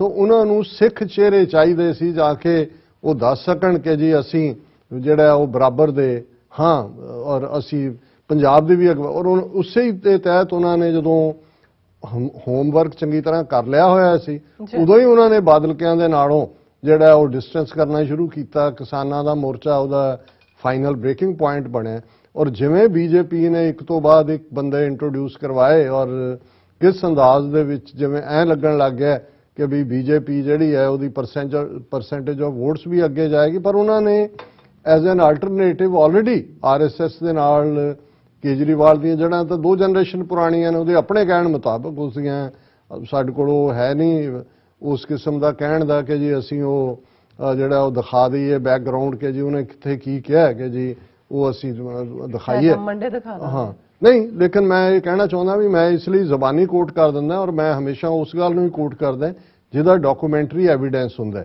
ਅਦਰਵਾਈਜ਼ ਮੈਂ ਕਦੇ ਕੋਟ ਨਹੀਂ ਕੀਤਾ। ਹੁਣ ਇਹਦੇ 'ਚ ਕੋਈ ਸ਼ੱਕ ਨਹੀਂ ਹੈ ਕਿ ਕੇਜਰੀਵਾਲ ਐਜ਼ ਏ ਇਨਕੰਬੈਂਟ ਲੇਕਿਨ ਉਹਨੂੰ ਵੀ ਟਿਕਾਣੇ ਰੱਖਣਾ ਚਾਹੁੰਦੇ ਨੇ ਕਿ ਵੀ ਇਹ ਨਾ ਹੋਏ ਵੀ ਇਹ ਸਾਰੇ 'ਚ ਹੋਏ। ਔਰ ਜਿਵੇਂ ਅਸੀਂ ਅਕਸਰ ਇਹ ਕਹਿੰਦੇ ਹਾਂ ਕਿ ਜਿਹੜੀ ਆਈਡੀਓਲੋਜੀ ਜਿਹਨੂੰ ਬ੍ਰਾਹਮਣਵਾਦ ਕਿਹਾ ਜਾਂਦਾ ਹੈ ਜਿਸ ਦਾ ਸੰਬੰਧ ਮਜ਼ਹਬ ਨਾਲ ਨਹੀਂ ਹੈ ਇੱਕ ਆਈਡੀਓਲੋਜੀ ਨਾਲ ਹੈ, ਉਹਦਾ ਜਿਹੜਾ ਸਭ ਤੋਂ ਪਾਵਰਫੁਲ ਹਥਿਆਰ ਹੈ ਉਹ ਹੈ ਭੰਬਲ ਭੂਸਾ ਪਾਉਣਾ, ਕਨਫਿਊਜ਼ਨ।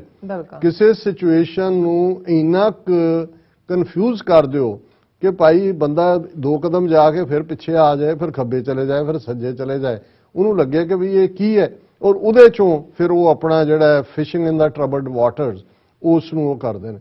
ਹੁਣ 2017 ਦੇ ਵਿੱਚ ਜਦੋਂ ਉਹਨਾਂ ਨੂੰ ਇਹ ਲੱਗਾ ਪੈਸੇ ਸਾਰੇ ਬਾਹਰੋਂ ਜੇ ਜ਼ਾਹਰ ਹੈ ਕਿ ਜਿਹੜਾ ਬਾਹਰ ਡਾਇਸਪੋਰਾ ਸਿੱਖ ਹੈ ਉਹ ਖਾਲਿਸਤਾਨ ਦਾ ਹਮਾਇਤੀ ਹੈ, ਇਹਦੇ ਤਾਂ ਕੋਈ 2 ਰਾਵਾਂ ਨਹੀਂ ਨੇ ਕਿਉਂਕਿ ਗੁਰਦੁਆਰਿਆਂ ਦੀਆਂ ਮੈਨੇਜਮੈਂਟਸ ਵੱਡੇ ਗੁਰਦੁਆਰੇ ਦੂਜੇ ਜਿੱਥੇ ਵੋਟਾਂ ਹੁੰਦੀਆਂ ਨੇ ਚੋਣਾਂ ਹੁੰਦੀਆਂ ਇਹ ਤਾਂ ਨਹੀਂ ਹੈ ਵੀ ਕਿਸੇ ਨੇ ਕੋਈ ਡੇਰੇ ਤਾਂ ਨਹੀਂ ਹੈਗੇ ਇੱਥੇ। ਅਲਟੀਮੇਟਲੀ ਗੁਰਦੁਆਰਾ ਮੈਨੇਜਮੈਂਟਸ ਵੱਡੇ ਗੁਰਦੁਆਰੇ ਅਮਰੀਕਾ 'ਚ ਨਿਊਯਾਰਕ ਰਿਚਮੰਡ ਹਿੱਲ ਹੈ ਈਸਟ ਕੋਸਟ ਤੇ ਫਰੀਮੌਂਟ ਵੈਸਟ ਕੋਸਟ ਹੈ ਪਰੇ ਜਿਹੜਾ ਸੀਐਟਲ ਦੇ ਵਿੱਚ ਸਾਰੇ ਗੁਰਦੁਆਰਿਆਂ 'ਚ ਚੋਣਾਂ ਹੁੰਦੀਆਂ ਨੇ ਔਰ ਜ਼ਾਹਰ ਹੈ ਕਿ ਕੋਈ ਧਿਰ ਜਿੱਤੇ ਜੱਦੀ ਉਹੀ ਹੈ ਜਿਹੜੀ ਪੰਥ ਪ੍ਰਸਤ ਹੈ, ਖਾਲਿਸਤਾਨ ਦੀ ਹਮਾਇਤੀ ਹੈ ਬਿਲਕੁਲ ਔਰ ਜ਼ਾਹਰ ਹੈ ਬਾਹਰਲੇ ਸਿੱਖਾਂ ਕੋਲ ਪੈਸਾ ਵੀ ਹੈ। ਸੋ ਕੇਜਰੀਵਾਲ ਨੇ ਜਿਸ ਅੰਦਾਜ਼ ਦੇ ਵਿੱਚ ਉਹ ਬਾਹਰ ਮਫਲਰ ਜਿਹਾ ਲਪੇਟ ਕੇ ਇੱਥੇ ਆ ਜਾਂਦਾ ਸੀ, ਇੱਕ ਵਾਰੀ ਇੱਥੇ ਵੀ ਰਿਚਮੰਡ ਹਿੱਲ ਬਾਹਰ ਹੀ ਥੱਲੇ ਨਹਾ ਕੇ ਉੱਥੇ ਅੰਦਰ ਗੁਰਦੁਆਰੇ ਆ ਕੇ ਬੈਠਾ ਸੀ, ਉਹਨਾਂ ਦੇ ਪ੍ਰਧਾਨ ਸਾਹਿਬ ਕਹਿੰਦੇ ਜੀ ਅਸੀਂ ਕਿ ਲੰਗਰ 'ਚ ਬੈਠਾ, ਇਵੇਂ ਹੀ ਤੁਰਿਆ ਫਿਰਦਾ ਸੀ। ਉੱਥੇ ਹੀ ਦਿੱਲੀ ਵੀ ਕਦੇ ਬੰਗਲਾ ਸਾਹਿਬ ਸਵੇਰੇ ਲਾਈਨ 'ਚ ਲੱਗਾ ਹੋਣਾ, ਕਦੇ ਦੂਜੇ ਹੋਣ। ਸੋ ਬਹੁਤ ਸਾਰਿਆਂ ਨੂੰ ਇਹ ਲੱਗਦਾ ਸੀ, ਹਾਲਾਂ ਉਹਦੇ ਡਿਫਰੈਂਟ ਰੰਗ ਨੇ, ਬਹੁਤ ਖਤਰਨਾਕ ਆਦਮੀ ਹੈ, ਕੋਈ ਦੋ ਰਾਵਾਂ ਨਹੀਂ ਨੇ, ਪਰ ਤੁਸੀਂ ਕਿਸੇ ਨੂੰ ਉਹ ਇਲਜ਼ਾਮ ਲਾ ਕੇ ਤਾਂ ਨਾ ਮਾਰੋ ਜਿਹੜਾ ਉਹਨੇ ਇਸਤੇਮਾਲ ਕਰਕੇ ਜਿਸ ਛਤਰੀ ਨੂੰ ਆਪਣਾ ਢਿੱਡ ਭਰਿਆ ਹੋਇਆ। ਉਹਦੇ 'ਚ ਕੋਈ ਸ਼ੱਕ ਨਹੀਂ ਹੈ ਕਿ ਅਨਅਕਾਊਂਟਡ ਮਨੀ ਲੱਖਾਂ ਡਾਲਰ 2017 ਦੀਆਂ ਚੋਣਾਂ ਵੇਲੇ ਗਏ ਔਰ ਦੂਜੇ, ਔਰ ਹੋ ਸਕਦਾ ਹੈ ਵੀ ਉਹਨੇ ਆਪਣੀ ਪੇਰੈਂਟ ਪਾਰਟੀ ਆਰਐਸਐਸ ਤੋਂ ਵੀ ਕਿਤੇ ਨਾ ਕਿਤੇ ਉਹਨਾਂ ਨੂੰ ਪ੍ਰੋਪਰ ਬਰੀਫਿੰਗ ਨਾ ਕਰਦਾ ਹੋਏ ਤੇ ਉਹਨਾਂ ਨੂੰ ਲੱਗਾ ਕਿ ਵੀ ਇਹ ਤਾਂ ਭੇਜਿਆ ਸੀ ਇਹਨੂੰ ਕੰਮ ਕਰਾਉਣ ਤੇ ਇਹ ਤਾਂ ਆਪ ਹੀ ਰਾਜਾ ਬਣਨ ਲੱਗਾ ਔਰ ਉਹਨਾਂ ਨੇ ਉਹ ਹੱਥ ਖਿੱਚਿਆ ਔਰ ਹੱਥ ਖਿੱਚਣਾ ਸੀ ਵੀ ਐਨ ਚੋਣਾਂ ਤੋਂ 3 ਦਿਨ ਪਹਿਲਾਂ ਖਬਰ ਲਾਤੀ ਕਿ ਜੀ ਫਲਾਂ ਅੱਤਵਾਦੀ ਜਿਹੜਾ ਜਿਹਦੇ ਕੋਲ ਜਿਹੜਾ ਉਹ ਖਾਲਿਸਤਾਨ ਦੇ ਲਈ ਕਰਨ ਵਾਲਾ ਅੱਤਵਾਦ ਔਰ ਦੂਜਾ ਇਹ ਕੇਸ ਸੀ ਵੀ ਕੇਜਰੀਵਾਲ ਉਹਦੇ ਘਰ ਰਾਤ ਨੂੰ ਰਿਹਾ ਪਿਛਲੀਆਂ 2017 ਦੀਆਂ ਚੋਣਾਂ ਵੇਲੇ। ਉਹਨੂੰ ਇੰਨਾ ਪ੍ਰਚਾਰਿਆ ਗਿਆ ਕਿਉਂਕਿ ਉਹਦਾ ਟਾਰਗੇਟ ਸੀ ਉਹੀ ਪੰਜਾਬ ਦੀ ਹਿੰਦੂ 17-18% ਵੋਟ 22-23 ਹਲਕੇ ਜਿਹੜੇ ਡਿਸਾਈਡਿੰਗ ਵੋਟਾਂ ਹੁੰਦੀਆਂ ਨੇ ਕਿ ਵੀ ਫੀਅਰ ਪੈਦਾ ਕਰ ਦੇਣਾ। ਔਰ ਇਹ ਹੋਇਆ ਵੀ ਐਨ ਬਲਾਕ ਜਿਹੜੀ ਹਿੰਦੂ ਵੋਟ ਸੀ ਪੰਜਾਬ ਦੀ ਉਹ ਕਾਂਗਰਸ ਦੇ ਖਾਤੇ ਚਲੀ ਗਈ ਔਰ ਕੈਪਟਨ ਔਰ ਮੋੜ ਮੰਡੀ ਬੰਬ ਧਮਾਕਾ ਜਿਹਨੂੰ ਸੌਦਾ ਸਾਧ ਰਾਹੀਂ ਕਰਵਾਇਆ, ਜਿਹਦੇ ਸਬੂਤ ਆਏ, ਬਾਅਦ ਚੋਂ ਕੇਸ ਕਲੋਜ਼ ਕਰਤਾ। ਇੱਕ ਡਰ ਪੈਦਾ ਕਰ ਦੇਣਾ ਕਿ ਜੀ ਇਹ ਤਾਂ ਅੱਤਵਾਦ ਵਾਪਸ ਆ ਜਾਏਗਾ ਕਿ ਜੇ ਕੇਜਰੀਵਾਲ ਰਹਿ ਵੀ ਅੱਤਵਾਦੀ ਦੇ ਘਰ ਉੱਥੇ ਰਿਹਾ ਰਾਤ, ਇਹ ਮੌੜ ਮੰਡੀ 'ਚ ਵੀ ਹੋ ਗਿਆ, ਬਾਹਰਲੇ ਵੀ ਸਾਰੇ ਦੇਣ ਵਾਲੇ ਪੈਸੇ ਦੂਜੇ ਤੀਜੇ ਉਹ ਨੇ। ਇਹਦਾ ਮਤਲਬ ਹੈ ਵੀ ਇੱਥੇ ਤਾਂ ਜਿਹਨੂੰ ਇਹਨਾਂ ਨੇ ਕਿਹਾ ਗਿਆ ਕਿ ਡਰਾਇਆ ਹੋਇਆ ਕਾਲਾ ਦੌਰ ਔਰ ਅੱਤਵਾਦ, ਨਤੀਜਾ ਜ਼ਾਹਰ ਹੈ ਵੀ ਔਰ ਬਾਕੀ ਵੀ ਫੈਕਟਰ ਸੀ ਉਹਦੇ 'ਚ। ਅਕਾਲੀਆਂ ਤੇ ਕਾਂਗਰਸ ਨੇ ਵੀ ਰੈਂਕਸ ਕਲੋਜ਼ ਕਰ ਲਏ ਵੀ ਬਾਹਰੋਂ ਕਾਹਨੂੰ ਕਿਸੇ ਨੂੰ ਡਾਂਟ ਦੇਣਾ, ਵੋਟਾਂ ਪਵਾਤੀਆਂ। ਸੋ ਆਲਮੋਸਟ 2/3 ਮੈਜੋਰਟੀ ਜਿਹੜੀ ਹੈ ਉਹ ਕੈਪਟਨ ਅਮਰਿੰਦਰ ਦੀ ਹਕੂਮਤ ਬਣ ਜਾਂਦੀ। ਹੁਣ ਵੀ ਮੈਨੂੰ ਇਹ ਲੱਗਦਾ ਸੀ ਕਿ ਕੋਈ ਨਾ ਕੋਈ ਟ੍ਰਿਕ ਇਸ ਲਾਈਨ ਦੇ ਉੱਤੇ ਹੋਏਗਾ। ਪਹਿਲਾਂ ਤਾਂ ਐਤਕੀ ਕੇਜਰੀਵਾਲ ਨੇ ਆਊਟਸਮਾਰਟ ਕਰਨ ਦੀ ਕੋਸ਼ਿਸ਼ ਕੀਤੀ। ਉਹਨੂੰ ਇਹ ਲੱਗਦਾ ਸੀ ਵੀ ਲਾਸਟ ਟਾਈਮ ਇਹ ਹਿੰਦੂ ਫੈਕਟਰ ਦੇ ਡਰ ਨੂੰ ਖੜਾ ਕਰਕੇ ਇਹਨਾਂ ਨੇ ਮੈਨੂੰ ਜਿਹੜਾ ਬਣਦੇ ਸਵਾਈ ਹੋਈ ਮੇਰੀ ਅਚਕਨ ਰਹਿ ਗਈ। ਉਹ ਤਾਂ ਕੇਜਰੀਵਾਲ ਨੇ ਆਪ ਬਣਨ ਦਾ ਇਰਾਦਾ ਕੀਤਾ ਹੋਇਆ ਸੀ। ਹੁਣ ਕੇਜਰੀਵਾਲ ਨੇ ਪਹਿਲਾਂ ਹੀ ਕਰ ਲਿਆ ਕੰਮ ਔਰ ਹਫ਼ਤਾ ਪਹਿਲਾਂ ਕੇਜਰੀਵਾਲ ਨੇ ਜਦੋਂ ਇਹ ਕਿਹਾ, ਉਹਨੇ ਕਿਹਾ ਜੀ ਦੇਖੋ ਇਹ ਜਿਹੜੀ ਪ੍ਰਧਾਨ ਮੰਤਰੀ ਦੀ ਸੁਰੱਖਿਆ 'ਚ ਚੂਕ ਹੋਈ ਹੈ, ਇਸ ਨਾਲ ਪੰਜਾਬ ਦੇ ਹਿੰਦੂ ਬੜੇ ਘਬਰਾ ਗਏ ਨੇ। ਉਹਨਾਂ ਨੂੰ ਲੱਗਦਾ ਵੀ ਅਸੀਂ ਤਾਂ ਸੁਰੱਖਿਅਤ ਨਹੀਂ। ਇੱਕ ਲੁਧਿਆਣੇ ਦਾ ਵਪਾਰੀ ਇੱਕ ਮੇਰੇ ਕੋਲ ਆਇਆ, ਉਹਨੇ ਮੈਨੂੰ ਕਿਹਾ ਔਰ ਉਹਨਾਂ 'ਚ ਬੜੀ ਅਸੁਰੱਖਿਆ ਦੀ ਭਾਵਨਾ ਆ ਗਈ ਹੈ ਔਰ ਇਹ ਬਿਲਕੁਲ ਠੀਕ ਨਹੀਂ ਹੈ। ਉਹ ਡਰੇ ਹੋਏ ਨੇ ਵੀ ਕਾਲਾ ਦੌਰ ਵਾਪਸ ਨਾ ਆ ਜਾਏ। ਹੁਣ ਉਹਨੇ ਤਾਂ ਆਪਣੇ ਵੱਲੋਂ ਦਾ ਖੇਡਿਆ ਕਿ ਜੀ ਮੈਂ ਇਹ ਜਿਹੜੀ ਹੈ ਗੱਲ ਕਰਕੇ ਤੇ ਜਿਹੜੇ ਹਿੰਦੂ ਵੋਟਰ ਨੇ ਪੰਜਾਬ ਦੇ ਉਹ ਸਮਝਦੇ ਨੇ ਵੀ ਰੂਰਲ ਦੇ ਵਿੱਚ ਤਾਂ ਸਾਡਾ ਸਟਰੋਂਗ ਹੋਲਡ ਬਣ ਗਿਆ, ਉਹਨਾਂ ਨੂੰ ਅਸੀਂ ਭੁਗਤਾ ਲਾਂਗੇ। ਪਰ ਉੱਥੇ ਵੀ ਆਰਐਸਐਸ ਦੇ ਜਿਹੜੇ ਦੂਜੇ ਨੇ ਜਿਨ੍ਹਾਂ ਨੇ ਭੰਬਲ ਭੂਸਾ ਪੈਦਾ ਕਰਨਾ, ਉੱਥੇ ਉਹ ਬੈਠੇ ਹੋਏ ਨੇ ਉਹਨਾਂ ਦੇ ਨਾਗਪੁਰ ਜਾਂ ਦੂਜੇ 'ਚ। ਉਹਨਾਂ ਨੂੰ ਲੱਗਾ ਵੀ ਅੱਛਾ ਇਹ ਹੁਣ ਸਾਥੋਂ ਪੁੱਛੇ ਸਾਡੀ ਬਿੱਲੀ ਸਾਨੂੰ ਮਿਆਉ। ਔਰ ਉਹਨਾਂ ਨੇ ਇੱਕਦਮ ਉਹ ਖੜਾ ਕਰਤਾ ਕੁਮਾਰ ਵਿਸ਼ਵਾਸ। ਕੁਮਾਰ ਵਿਸ਼ਵਾਸ ਕਵੀ ਬਹੁਤ ਵਧੀਆ ਹੈ। ਕਦੇ ਜੰਤਰ ਮੰਤਰ ਰੋਡ ਤੇ ਜਦੋਂ ਕੇਜਰੀਵਾਲ ਗਲ 'ਚ ਮਫਲਰ ਪਾ ਕੇ ਧਰਨੇ ਤੇ ਬਹਿੰਦਾ ਸੀ, ਕਵਿਤਾਵਾਂ ਉਹੀ ਸੁਣਾਉਂਦਾ ਸੀ ਤੇ ਕਾਮੇਡੀ ਦੇ ਇਦਾਂ ਦੇ ਜੋਕ ਜਿਹੜੇ ਨੇ ਭਗਵੰਤ ਮਾਨ ਕੈਟਾਗਰੀ ਹੈ। ਪਰ ਉਹ ਬਹੁਤ ਖਤਰਨਾਕ ਹਿੰਦੂ ਤਵੀ। ਜਦੋਂ ਇਹਨੇ ਹੀ ਗੁਜਰਾਤ 'ਚ ਜਾ ਕੇ ਮੋਦੀ ਨੂੰ ਜਦੋਂ ਮੋਦੀ ਚੀਫ ਮਿਨਿਸਟਰ ਸੀ ਗੁਜਰਾਤ ਦਾ, ਇਹਨੇ ਉੱਥੇ ਭਵਿੱਖਬਾਣੀ ਕੀਤੀ ਸੀ ਕਿ ਮੈਂ ਮਾਤਾ ਦੇ ਅੱਗੇ ਅਰਦਾਸ ਕਰਕੇ ਆਇਆ, ਦੁਆ ਕਰਕੇ ਪ੍ਰਾਰਥਨਾ ਕਿ ਤੈਨੂੰ ਰੱਬ ਪ੍ਰਧਾਨ ਮੰਤਰੀ ਬਣਾਏ, ਮਾਤਾ ਬਣਾਏ ਤੈਨੂੰ ਔਰ ਤੂੰ ਸੇਵਾ ਕਰੇ। ਔਰ ਹਾਲਾਂ ਹੁਣ ਉਹ ਮੋਦੀ ਤੇ ਵੀ ਜੈਬ। ਪਰ ਅਲਟੀਮੇਟਲੀ ਜਿਵੇਂ ਇਹ ਹੁੰਦਾ ਕਿ ਵਾਂਸ ਕਮਿਊਨਿਸਟ ਆਲਵੇਜ਼ ਕਮਿਊਨਿਸਟ, ਜਿਹੜਾ ਇੱਕ ਵਾਰੀ ਕਾਮਰੇਡ ਹੁੰਦਾ ਉਹ ਕਾਮਰੇਡ ਹੀ ਰਹਿੰਦਾ। ਨੋ ਮੈਟਰ ਅੰਮ੍ਰਿਤ ਵੀ ਛਕ ਲੈ, ਉਹਦੇ ਅੰਦਰੋਂ ਜਿਹੜਾ ਉਹ ਵਿਸ਼ਵਾਸ ਹਿੱਲਿਆ ਹੁੰਦਾ ਉਹ ਜਾਂਦਾ ਨਹੀਂ। ਇਸੇ ਤਰ੍ਹਾਂ ਇਹ ਜਿਹੜੇ ਆਈਡੀਓਲੋਜੀ, ਇਸੇ ਤਰ੍ਹਾਂ ਇੰਟੈਲੀਜੈਂਸ ਦੇ ਲੋਕ ਹੁੰਦੇ ਨੇ ਜਿਹੜੇ ਇੰਟੈਲੀਜੈਂਸ ਲਈ ਕੰਮ ਕਰਦੇ, ਰਿਟਾਇਰ ਵੀ ਹੋ ਜਾਣ, ਉਹਨਾਂ ਦੇ ਹੀ ਬੰਦੇ ਹੁੰਦੇ ਨੇ। ਸੋ ਇਸੇ ਤਰ੍ਹਾਂ ਹਿੰਦੂਤਵਾ ਦੇ ਜਿਹੜੇ ਫੁੱਟ ਸੋਲਜਰ ਰਹੇ ਨੇ ਕਿਤੇ ਨਾ ਕਿਤੇ ਚਲੇ ਜਾਣ ਲੱਗੇ ਵੀ ਨਾਰਾਜ਼ ਹੋ ਗਏ, ਬਿਆਨਬਾਜ਼ੀ ਕਰ ਲਈ। ਸੁਬਰਾਮਨਿਅਮ ਸਵਾਮੀ ਦਾ ਦੇਖ ਲਓ, ਦੂਸਰਿਆਂ ਦਾ, ਇਹ ਉੱਥੇ ਹੀ ਰਹਿੰਦੇ ਨੇ, ਕਿਤੇ ਨਹੀਂ ਜਾਂਦੇ। ਹੁਣ ਉਹਨਾਂ ਨੇ ਕੱਢਿਆ ਉਹਨੂੰ, ਕਵੀ ਨੂੰ। ਉਹਨੇ ਕਿਹਾ ਵੀ ਕਿਉਂਕਿ ਉਹਨੂੰ ਵੀ ਸ਼ਿਕਵਾ ਸੀ ਕਿ ਵੀ ਮੈਂ ਬਰਾਬਰ ਦਾ ਕੇਜਰੀਵਾਲ ਦੇ ਤਾਲੀਮ ਯਾਫਤਾ ਬੰਦਾ ਹੈ ਤੇ ਜਦੋਂ ਉਹ ਸਾਰਾ ਭੇਲੀ ਆ ਗਈ ਗੁੜ ਦੀ, ਕੇਜਰੀਵਾਲ ਤਾਂ ਇਕੱਲਾ ਹੀ ਖਾ ਗਿਆ ਸਾਰਾ, ਕੀਤਾ ਨਹੀਂ ਉਹਨੇ, ਛੱਡਤੀ ਹੋਈ ਆ party, Aam Aadmi party founders ਚੋਂ ਸੀ ਜੀ। ਉਹਨੇ ਬਿਆਨ ਦਾਗ ਦਿੱਤਾ ਇੱਕ, ਉਹਨੇ ਕਿਹਾ ਕਿ ਕੇਜਰੀਵਾਲ ਮੇਰੇ ਨਾਲ ਇਹ ਗੁਫ਼ਤਗੂ ਕਰਦਾ ਸੀ ਕਿ ਵੀ ਜਿਹੜਾ ਅਸੀਂ ਇਸ ਤਰ੍ਹਾਂ ਕਰਦੇ ਹਾਂ ਵੀ ਨਵਾਂ ਦੇਸ਼ ਖਾਲਿਸਤਾਨ ਬਣਨ ਵਾਲਾ ਹੈ, ਮੈਂ ਜਾਂ ਤਾਂ ਮੈਂ ਪੰਜਾਬ ਦਾ ਚੀਫ ਮਿਨਿਸਟਰ ਬਣਾਂਗਾ, ਜੇ ਨਹੀਂ ਹੋਇਆ ਇਹ ਤੇ ਮੈਂ ਖਾਲਿਸਤਾਨ ਦਾ ਪ੍ਰਧਾਨ ਮੰਤਰੀ ਤੇ ਤੂੰ ਇੰਡੀਆ ਦਾ ਬਣ ਜਾਏ, ਅਸੀਂ ਦੋਨੋਂ ਹੀ ਪ੍ਰਧਾਨ ਮੰਤਰੀ ਬਣਾਂਗੇ, I will be Khalistan's prime minister. ਹੁਣ ਜਿਉਂ ਹੀ ਉਹ ਕਹਿਣਾ ਸੀ ਉਹਦਾ, ਉਹਦੇ ਹਰ ਇੱਕ ਨੂੰ ਵਾਰੇ ਆ ਗਈ ਗੱਲ, ਅਮਿਤ ਸ਼ਾਹ, ਮੋਦੀ, ਈਵਨ ਰਾਹੁਲ ਗਾਂਧੀ ਉਹ ਵੀ ਉਤੋਂ ਬੋਲ ਰਿਹਾ, ਔਰ ਦੂਜਾ ਆਤੰਕਵਾਦੀ ਇੱਧਰ ਉੱਧਰ ਜਵਾਬ ਦੇ ਇਹ ਉਹ ਕਿ ਜੀ ਇਹ ਤਾਂ ਹੁਣ ਇਹਦੀ ਇਨਵੈਸਟੀਗੇਸ਼ਨ। ਉਹ ਚੰਨੀ ਜਿਹੜਾ ਪਹਿਲਾਂ ਹੀ ਫਸਿਆ ਹੋਇਆ ਸੀ, ਕਹਿ ਗਏ ਅਸੀਂ ਬਈਏ ਵੜਨ ਨਹੀਂ ਦੇਣੇ, ਉਹਨੇ ਚਿੱਠੀ ਲਿਖਤੀ ਅਮਿਤ ਸ਼ਾਹ ਨੂੰ ਕਿ ਜੀ ਇਹ ਤਾਂ ਜਿਹੜਾ ਇਹ ਬੜਾ ਖਤਰਨਾਕ ਹੈ। ਪਰ ਇਸ ਤੋਂ ਪਹਿਲਾਂ ਉਹਨਾਂ ਨੇ ਇੱਕ ਗਰਾਊਂਡ ਤਿਆਰ ਕਰ ਲਈ, ਬਿਲਕੁਲ ਆਲਮੋਸਟ ਹਫ਼ਤਾ ਕੁ ਪਹਿਲਾਂ ਇੱਕ ਜਾਲੀ ਚਿੱਠੀ ਜਿਹਨੂੰ ਸਿਕਸ ਫਾਰ ਜਸਟਿਸ ਨੇ ਡਿਸਓਨ ਕੀਤਾ ਹੈ, ਉਹ ਸਰਕੂਲੇਟ ਕੀਤੀ ਗਈ ਸਿਕਸ ਫਾਰ ਜਸਟਿਸ ਵੱਲੋਂ, ਜਿਹਦੇ ਚ ਉਹਨਾਂ ਨੇ ਕਿਹਾ ਜੀ 2017 ਚ ਵੀ ਅਸੀਂ ਕੇਜਰੀਵਾਲ ਦੀ ਮਦਦ ਕੀਤੀ ਸੀ ਤੇ 2022 ਦੀਆਂ ਚੋਣਾਂ ਦੇ ਵਿੱਚ ਜਿਹੜੀਆਂ ਵੋਟਾਂ ਨੇ ਉਹ ਕੇਜਰੀਵਾਲ ਨੂੰ ਪਾਓ। ਹੁਣ ਸਿਕਸ ਫਾਰ ਜਸਟਿਸ ਨੂੰ ਉਹਨਾਂ ਨੇ ਦਹਿਸ਼ਤਗਰਦ ਜਥੇਬੰਦੀ ਐਲਾਨਿਆ ਹੋਇਆ, ਸੋ ਜ਼ਾਹਰ ਹੈ ਕਿ ਵੀ ਉਹਨਾਂ ਦੀ ਹਾਲਾਂਕਿ ਫੋਰਨ ਸਿਕਸ ਫਾਰ ਜਸਟਿਸ ਨੇ ਰਿਟਰੈਕਟ ਕੀਤਾ ਵੀ ਅਸੀਂ ਤਾਂ ਇਹਨਾਂ ਦੇ ਸਿਸਟਮ 'ਚ ਨਹੀਂ ਯਕੀਨ ਰੱਖਦੇ, ਅਸੀਂ ਤਾਂ ਰੈਫਰੈਂਡਮ 2020 ਦੀਆਂ ਵੋਟਾਂ ਪਵਾਵਾਂਗੇ ਉੱਥੇ ਵੀ, ਲੇਕਿਨ ਇਹਦੇ ਬਾਵਜੂਦ ਉਹਨਾਂ ਨੇ ਉਸ ਨੂੰ ਆਧਾਰ ਬਣਾ ਕੇ ਚੰਨੀ ਜਿਹੜਾ ਵੈਸੇ ਹੀ ਚੰਨ ਚਾੜ ਰਿਹਾ ਰੋਜ਼ ਕੋਈ ਨਾ ਕੋਈ, ਉਹਨੇ ਚਿੱਠੀ ਅਮਿਤ ਸ਼ਾਹ ਨੂੰ ਲਿਖੀ, ਦੇਖੋ ਜੀ ਇਹ ਤਾਂ ਦੇਸ਼ ਤੋੜਨ ਦੀ ਸਾਜ਼ਿਸ਼ ਹੈ ਔਰ ਦੂਜੇ ਇਹਦੇ ਤੇ ਕਾਰਵਾਈ ਕਰੋ।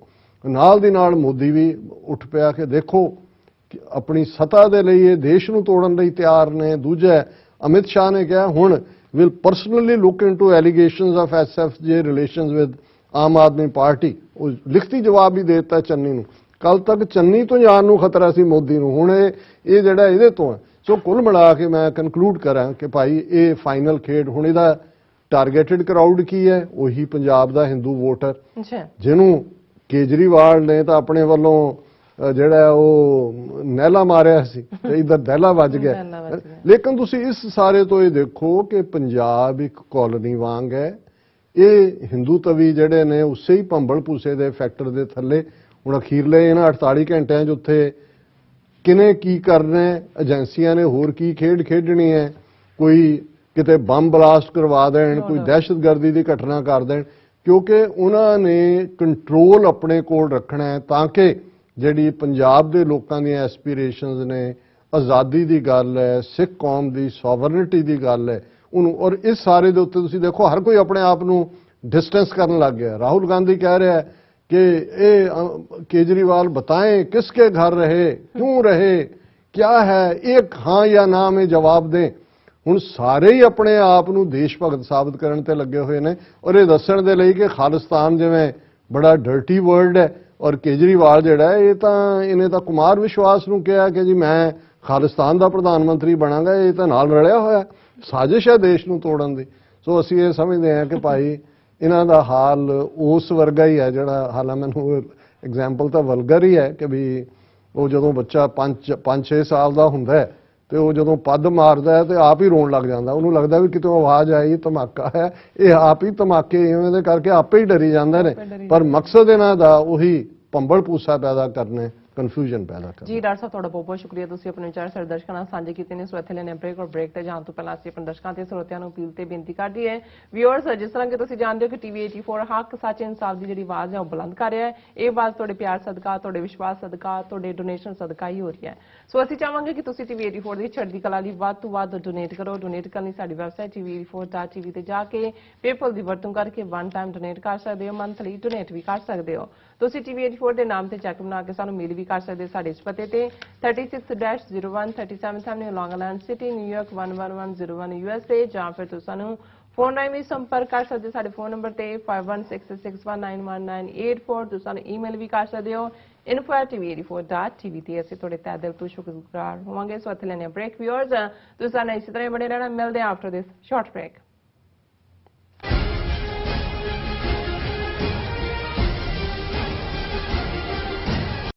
ਕੀ ਕੀ ਤੁਸੀਂ ਰੋਜ਼ਾਨਾ ਕੰਮ ਤੇ ਆਪਣਾ ਵਧੇਰੇ ਸਮਾਂ ਬਿਤਾਉਣ ਤੋਂ ਪਰੇਸ਼ਾਨ ਹੋ? ਆਪਣੀ ਪੂੰਜੀ ਨੂੰ ਕੰਮ ਤੇ ਲਗਾਓ, ਸਾਡੇ ਨਾਲ ਇਨਵੈਸਟ ਕਰੋ। ਅਸੀਂ ਤੁਹਾਡੀ ਪੂੰਜੀ ਤੋਂ ਤੁਹਾਡੇ ਲਈ ਵਧੇਰੇ ਪੈਸੇ ਬਣਾ ਸਕਦੇ ਹਾਂ। ਅਸੀਂ ਪ੍ਰਾਈਵੇਟ ਇਕੁਇਟੀ ਇਨਵੈਸਟਮੈਂਟ ਫਰਮ ਹਾਂ ਤੇ ਕਮਰਸ਼ੀਅਲ ਰੀਅਲ ਏਸਟੇਟ ਵਿੱਚ ਮਾਹਿਰ ਹਾਂ। Property management, leasing, asset management, commercial real estate investment ਵਿੱਚ ਸਾਰੀਆਂ ਸੇਵਾਵਾਂ ਲਈ ਅਮਰੀਕਾ ਭਰ ਵਿੱਚੋਂ ਤੁਸੀਂ ਸਾਡੇ ਤੱਕ ਪਹੁੰਚ ਕਰ ਸਕਦੇ ਹੋ। ਆਜ਼ਾਦ ਕਮਰਸ਼ੀਅਲ ਰੀਅਲਟੀ ਸਰਵਿਸਿਜ਼ ਤੇ Azad family trust, 701 north post oak road, suite number 204, Houston, Texas. ਤੁਸੀਂ ਸਾਨੂੰ ਸਾਡੇ ਫੋਨ ਨੰਬਰ 7136861277 ਤੇ ਵੀ ਸੰਪਰਕ ਕਰ ਸਕਦੇ ਹੋ। Azad commercial realty services.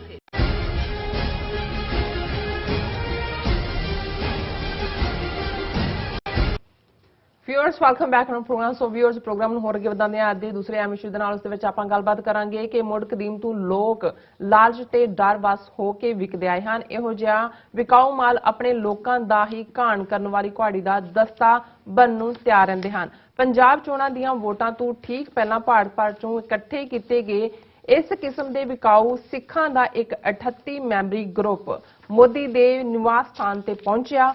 ਸਿੱਖ ਕੌਮ ਨੂੰ ਇਹਨਾਂ ਬੇਜ਼ਮੀਰਿਆਂ ਦੀ ਚੰਗੀ ਤਰ੍ਹਾਂ ਸ਼ਨਾਖਤ ਕਰਕੇ ਇਹਨਾਂ ਦਾ ਬਾਈਕਾਟ ਕਰਨਾ ਚਾਹੀਦਾ ਹੈ। ਇਸ ਬਾਰੇ ਆਪਾਂ ਗੱਲਬਾਤ ਕਰਨ ਜਾ ਰਹੇ ਹਾਂ। ਸੋ ਅਸੀਂ ਚਾਹਾਂਗੇ ਕਿ ਤੁਸੀਂ ਇਸੇ ਤਰ੍ਹਾਂ ਬਣੇ ਰਹਿਣਾ।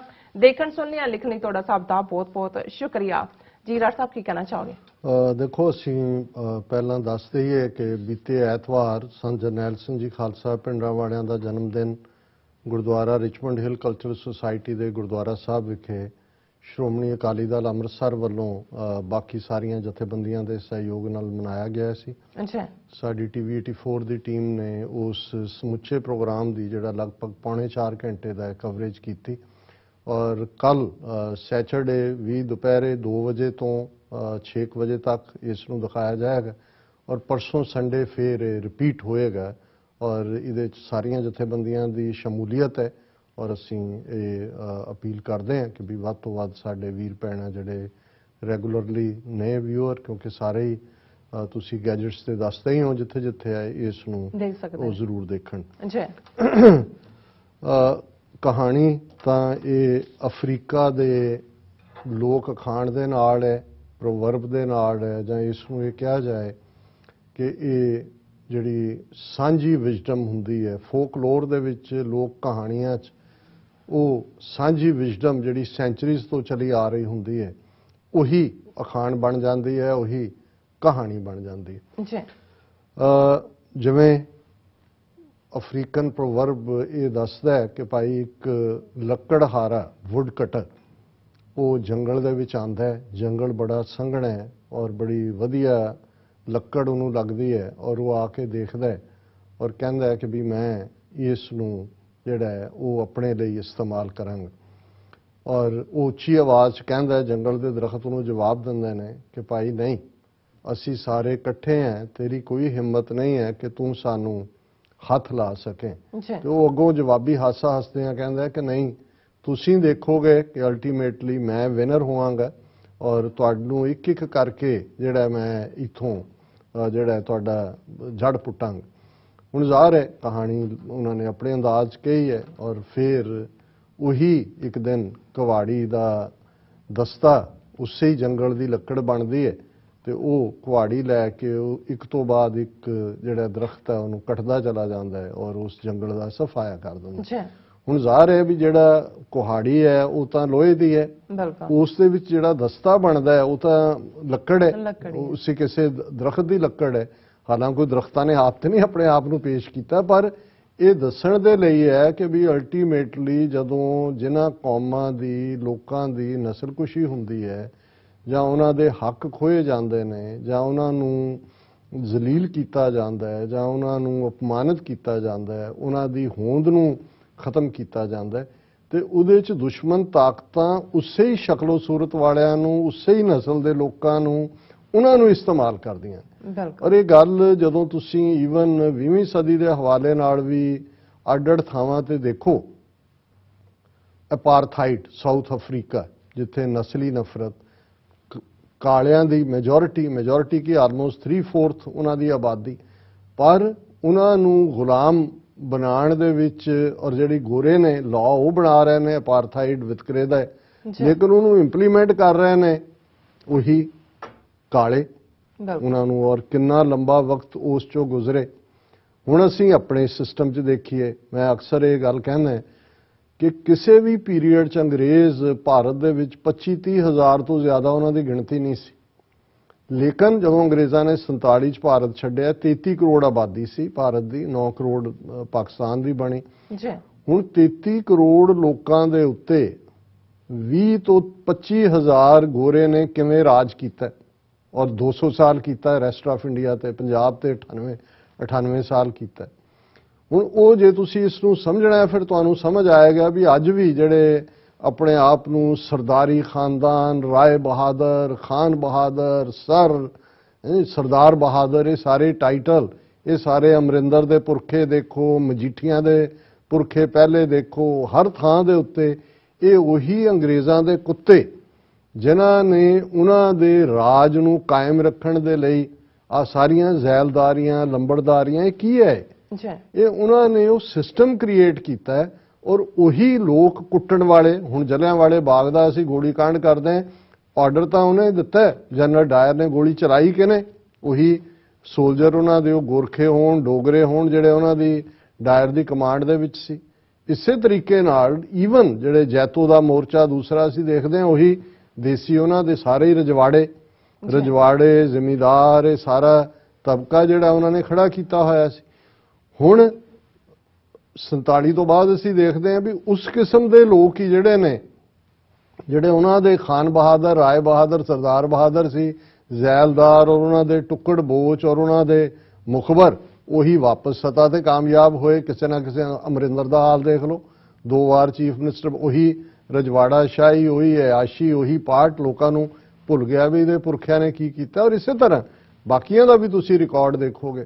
ਹੁਣ ਇਸ ਸਭ ਦੇ ਚਲਦੇ ਆ ਜਦੋਂ ਅਸੀਂ ਈਵਨ ਸਿੱਖ ਨਸਲਕੁਸ਼ੀ ਦਾ ਦੌਰ ਜੂਨ 84 ਤੋਂ ਦੇਖਿਆ, ਹੁਣ ਇਹ ਲੋਕ ਜਿਨ੍ਹਾਂ ਦੇ ਸਿਰਾਂ ਤੇ ਪੱਗਾਂ, ਦਾੜੀਆਂ ਵੀ ਸਬੂਤੀਆਂ, ਹੁਣ ਨਾ ਤਾਂ ਬੇਅੰਤ ਸਿੰਘ ਨਾ ਹੀ KP ਗਿੱਲ, ਉਹਨਾਂ ਦੇ ਤੁਹਾਨੂੰ ਦਾੜੀ ਕੱਟੀ ਨਹੀਂ ਮਿਲਦੀ। ਹੁਣ ਕਈ ਵਾਰ ਇਹ ਵੀ ਮੈਂ ਕ੍ਰਿਟਿਸਿਜ਼ਮ ਦੇਖ ਰਿਹਾ ਸੀ ਦੀਪ ਸਿੱਧੂ ਦੇ ਉੱਤੇ ਚੱਲਦੇ ਆ, ਇੱਕ ਦੋ ਨੇ ਕਿਹਾ ਸਿਆਣਿਆਂ ਨੇ ਕਿ ਲਓ ਜੀ ਉਹ ਬਣਾ ਰਹੇ ਨੇ ਸਾਰੇ ਐਵੇਂ, ਉਹ ਤਾਂ ਕੇਸ ਵੀ ਨਹੀਂ ਸੀ ਰੱਖੇ ਹੋਏ, ਸਿਰ ਮੁੰਨਿਆ ਸੀ, ਦਾੜੀ ਮੁੰਨੀ ਸੀ।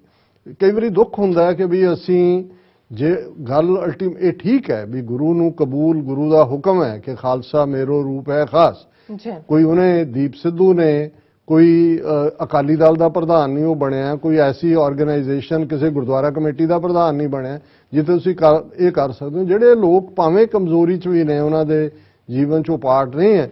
ਤੁਸੀਂ ਦੇਖੋ ਵੀ ਜਦੋਂ ਇੱਕ ਈਮਾਨ ਵੇਚਣ ਦੀ ਗੱਲ, ਉਹਨਾਂ ਨੇ ਈਮਾਨ ਤਾਂ ਨਹੀਂ ਵੇਚਿਆ ਹੈ।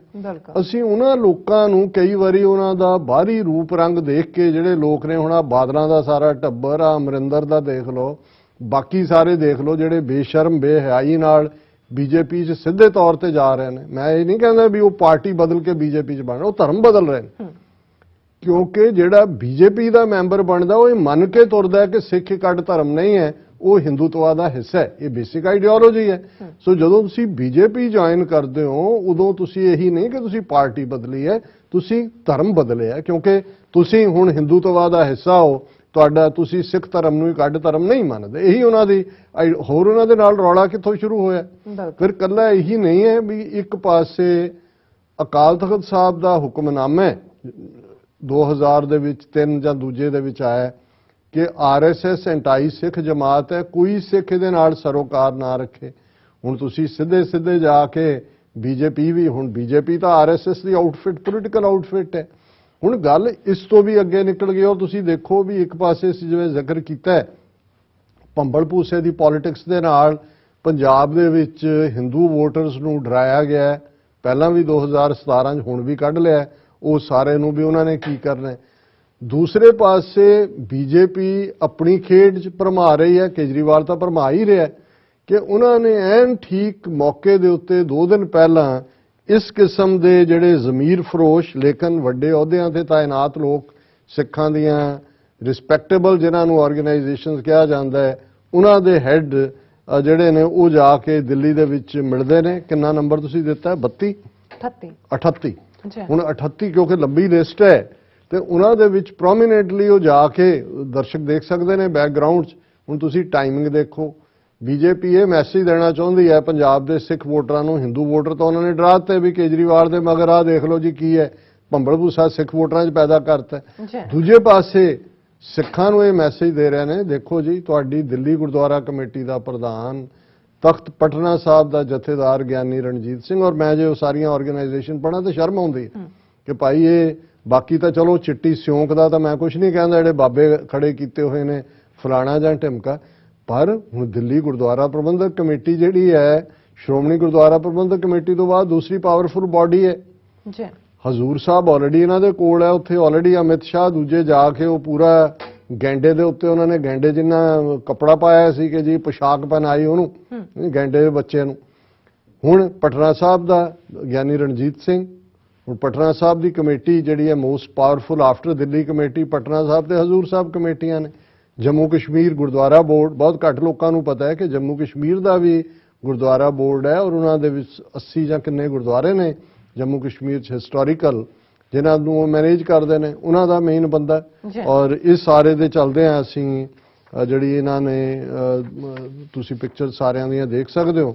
ਔਰ ਫਿਰ ਜਿਹਨੂੰ ਸਿਰ ਤੇ ਚੁੱਕਦੇ ਹੁੰਦੇ ਸੀ ਬਲਬੀਰ ਸਿੰਘ ਸੀਚੇਵਾਲ ਭਗਵਾ ਧਾਰੀ, ਉਹ ਪੂਰਾ ਪਹਿਲੇ ਦਿਨ ਤੋਂ ਹੀ ਆਰਐਸਐਸ ਦਾ ਪਲਾਨ। ਮੈਨੂੰ ਇੱਕ ਵਾਰੀ ਯਾਦ ਹੈ ਸੰਤ ਸੇਵਾ ਸਿੰਘ ਖਡੂਰ ਸਾਹਿਬ ਵਾਲੇ, ਜਿਨ੍ਹਾਂ ਨੂੰ ਪਦਮ ਸ਼੍ਰੀ ਵੀ ਉਹਨਾਂ ਨੇ ਦਿੱਤਾ ਹੈ, ਤੇ ਇੱਕ ਦੋ ਇੱਥੇ ਵਾਸ਼ਿੰਗਟਨ 'ਚ ਇੱਕ ਦੋ ਹੋਰ ਟੁੱਚੇ ਨੇ ਏਜੰਸੀਆਂ ਦੇ, ਉਹਨਾਂ ਨੇ ਫੰਕਸ਼ਨ ਕਰਵਾਇਆ ਤੇ ਸੀਚੇਵਾਲ ਤੇ ਨਾਲ ਸੰਤ ਸੇਵਾ ਸਿੰਘ ਨੂੰ ਵੀ ਇਨਵਾਈਟ ਕੀਤਾ। ਉਹ ਬੜੇ ਭਲੇ ਬੰਦੇ ਨੇ, ਤੇ ਉਹ ਮੈਨੂੰ ਕੈਲੀਫੋਰਨੀਆ ਮਿਲਣ ਦਾ ਇਤਫਾਕ ਹੋਇਆ ਤੇ ਮੈਂ ਉਹਨਾਂ ਨੂੰ ਵਾਰਨ ਕੀਤਾ। ਮੈਂ ਕਿਹਾ ਜੀ ਇਹਦੇ ਨਾਲ ਮਤ ਸਾਂਝਾ ਕਰਿਆ ਕਰੋ, ਇਹ ਆਰਐਸਐਸ ਦਾ ਪ੍ਰਾਂਟ ਹੈ। ਕਹਿੰਦੇ ਜੀ ਕਿਸੇ ਹੋਰ ਨੇ ਵੀ ਮੈਨੂੰ ਕਿਹਾ, ਸਾਨੂੰ ਤਾਂ ਫਲਾਣਿਆਂ ਨੇ ਸੱਦਿਆ ਸੀ, ਅਸੀਂ ਗਏ। ਮੈਂ ਕਿਹਾ ਪਰ ਤੁਹਾਨੂੰ ਪਤਾ ਹੋਣਾ ਚਾਹੀਦਾ ਵੀ ਇਹ ਬੰਦਾ ਕੌਣ ਹੈ, ਨਹੀਂ ਉਹਨੂੰ ਪ੍ਰੈਜ਼ੈਂਟ ਕਿਵੇਂ ਕੀਤਾ ਹੋਇਆ ਉਹਦੇ।